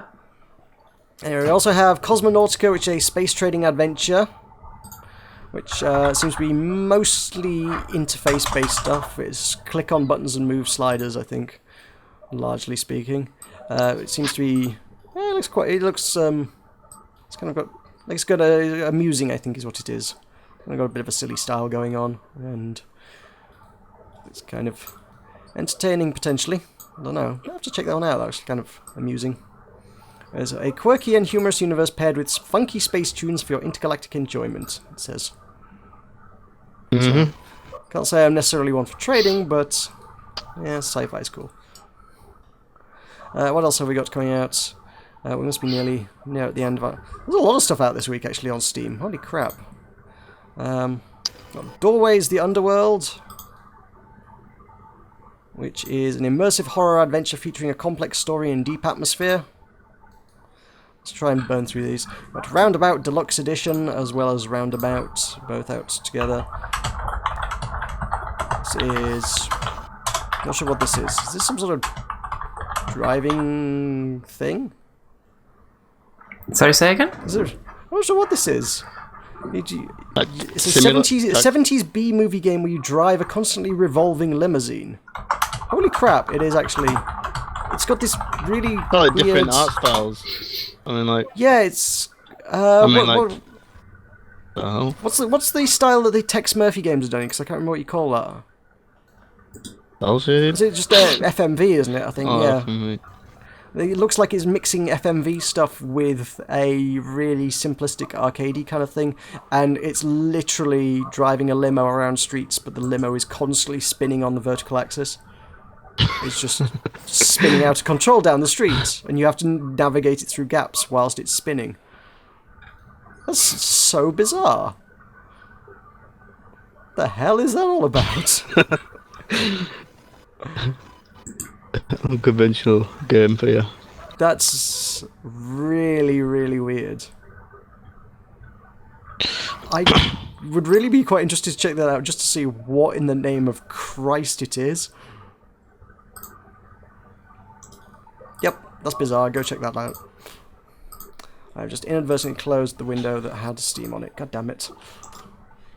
Curse my mouse shortcuts. Golden Maybe- Realms, Age of Wonders. Seems like a DLC expansion. Sorry, what's that? Next one released 18th of September. Like a Age of Wonders free expansion. DLC. Oh, Golden Realms, Yeah. yes, that'll be DLC for... Yeah, DLC for Age of Wonders. If you're into Age of Wonders, maybe a thing. I would probably want to play more of the base game before I bought the damn thing myself, but... yeah, that's kind of your turn-based strategy kind of thing. It's kind of cool. I liked it, but I was a fan of the original as well, so I'm totally biased in that regard. That's cool. We also have Elminage Gothic on the 18th, which is from the makers of the renowned Wizardry Empire titles, and I've never heard of those. It's some manner of rather artistic-looking dungeon crawler kind of thing. It looks like... you know that old Windows screensaver that was the maze? Looks like that. You're going through the mazes in short square remember corridors that and you're one. just turning back and forth. Looks like that, but more artistic and with RPG elements. Kind of weird and interesting. I think this, by the looks of it, also... It's been out on the PSP for a while, so this is now on Steam. Kind of interesting in its own weird right. Probably nothing terribly dramatic, but just kind of its own unique take on things, I guess. And I think we are probably about there. We've got Shadowrun as well. I've got Pro Rugby Manager 2015, I suspect we don't need to talk about. Enola! Ooh, that's out. Oh, that's out soon. This is out on the 18th. I did do this, like, well over a year ago, when it was just, like, It was like a Ludum Dare game back then. It's a really creepy, super atmospheric horror kind of thing. So I guess it's like a full title now, which is kind of cool. I don't know. I kind of liked it as a really short one shot. I'm not sure it necessarily whether I'd want loads and loads of it, but I guess it's there now if you want it. It was just a weird thing. The original Ludum Dare was just kind of about exploring this weird creepy forest and finding a weird creepy house and exploring a weird creepy house. This is considerably more than that. That's like the Silent Hill. Yeah.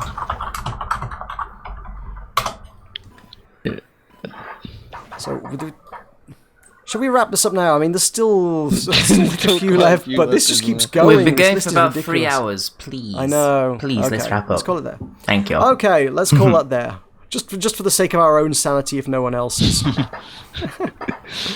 Right. Time flies. So this has been this has been the Button Mash podcast. Thank you very much for watching. Don't forget to check out our stuffs over at youtube.com/buttonmashempire and twitter.com/button_mash_UK and also facebook.com/buttonmash. And our guest Mod, if you'd like to share his credentials once again. That'd be youtube.com/disbelievingfate and twitch.tv/mod1982. Cool, go subscribe to them as well. So let's wrap this up again before we all die. Thank you very much for watching. We've been Button Mash and Mod. See you next time. Bye. See you in a bit, guys. Thank you.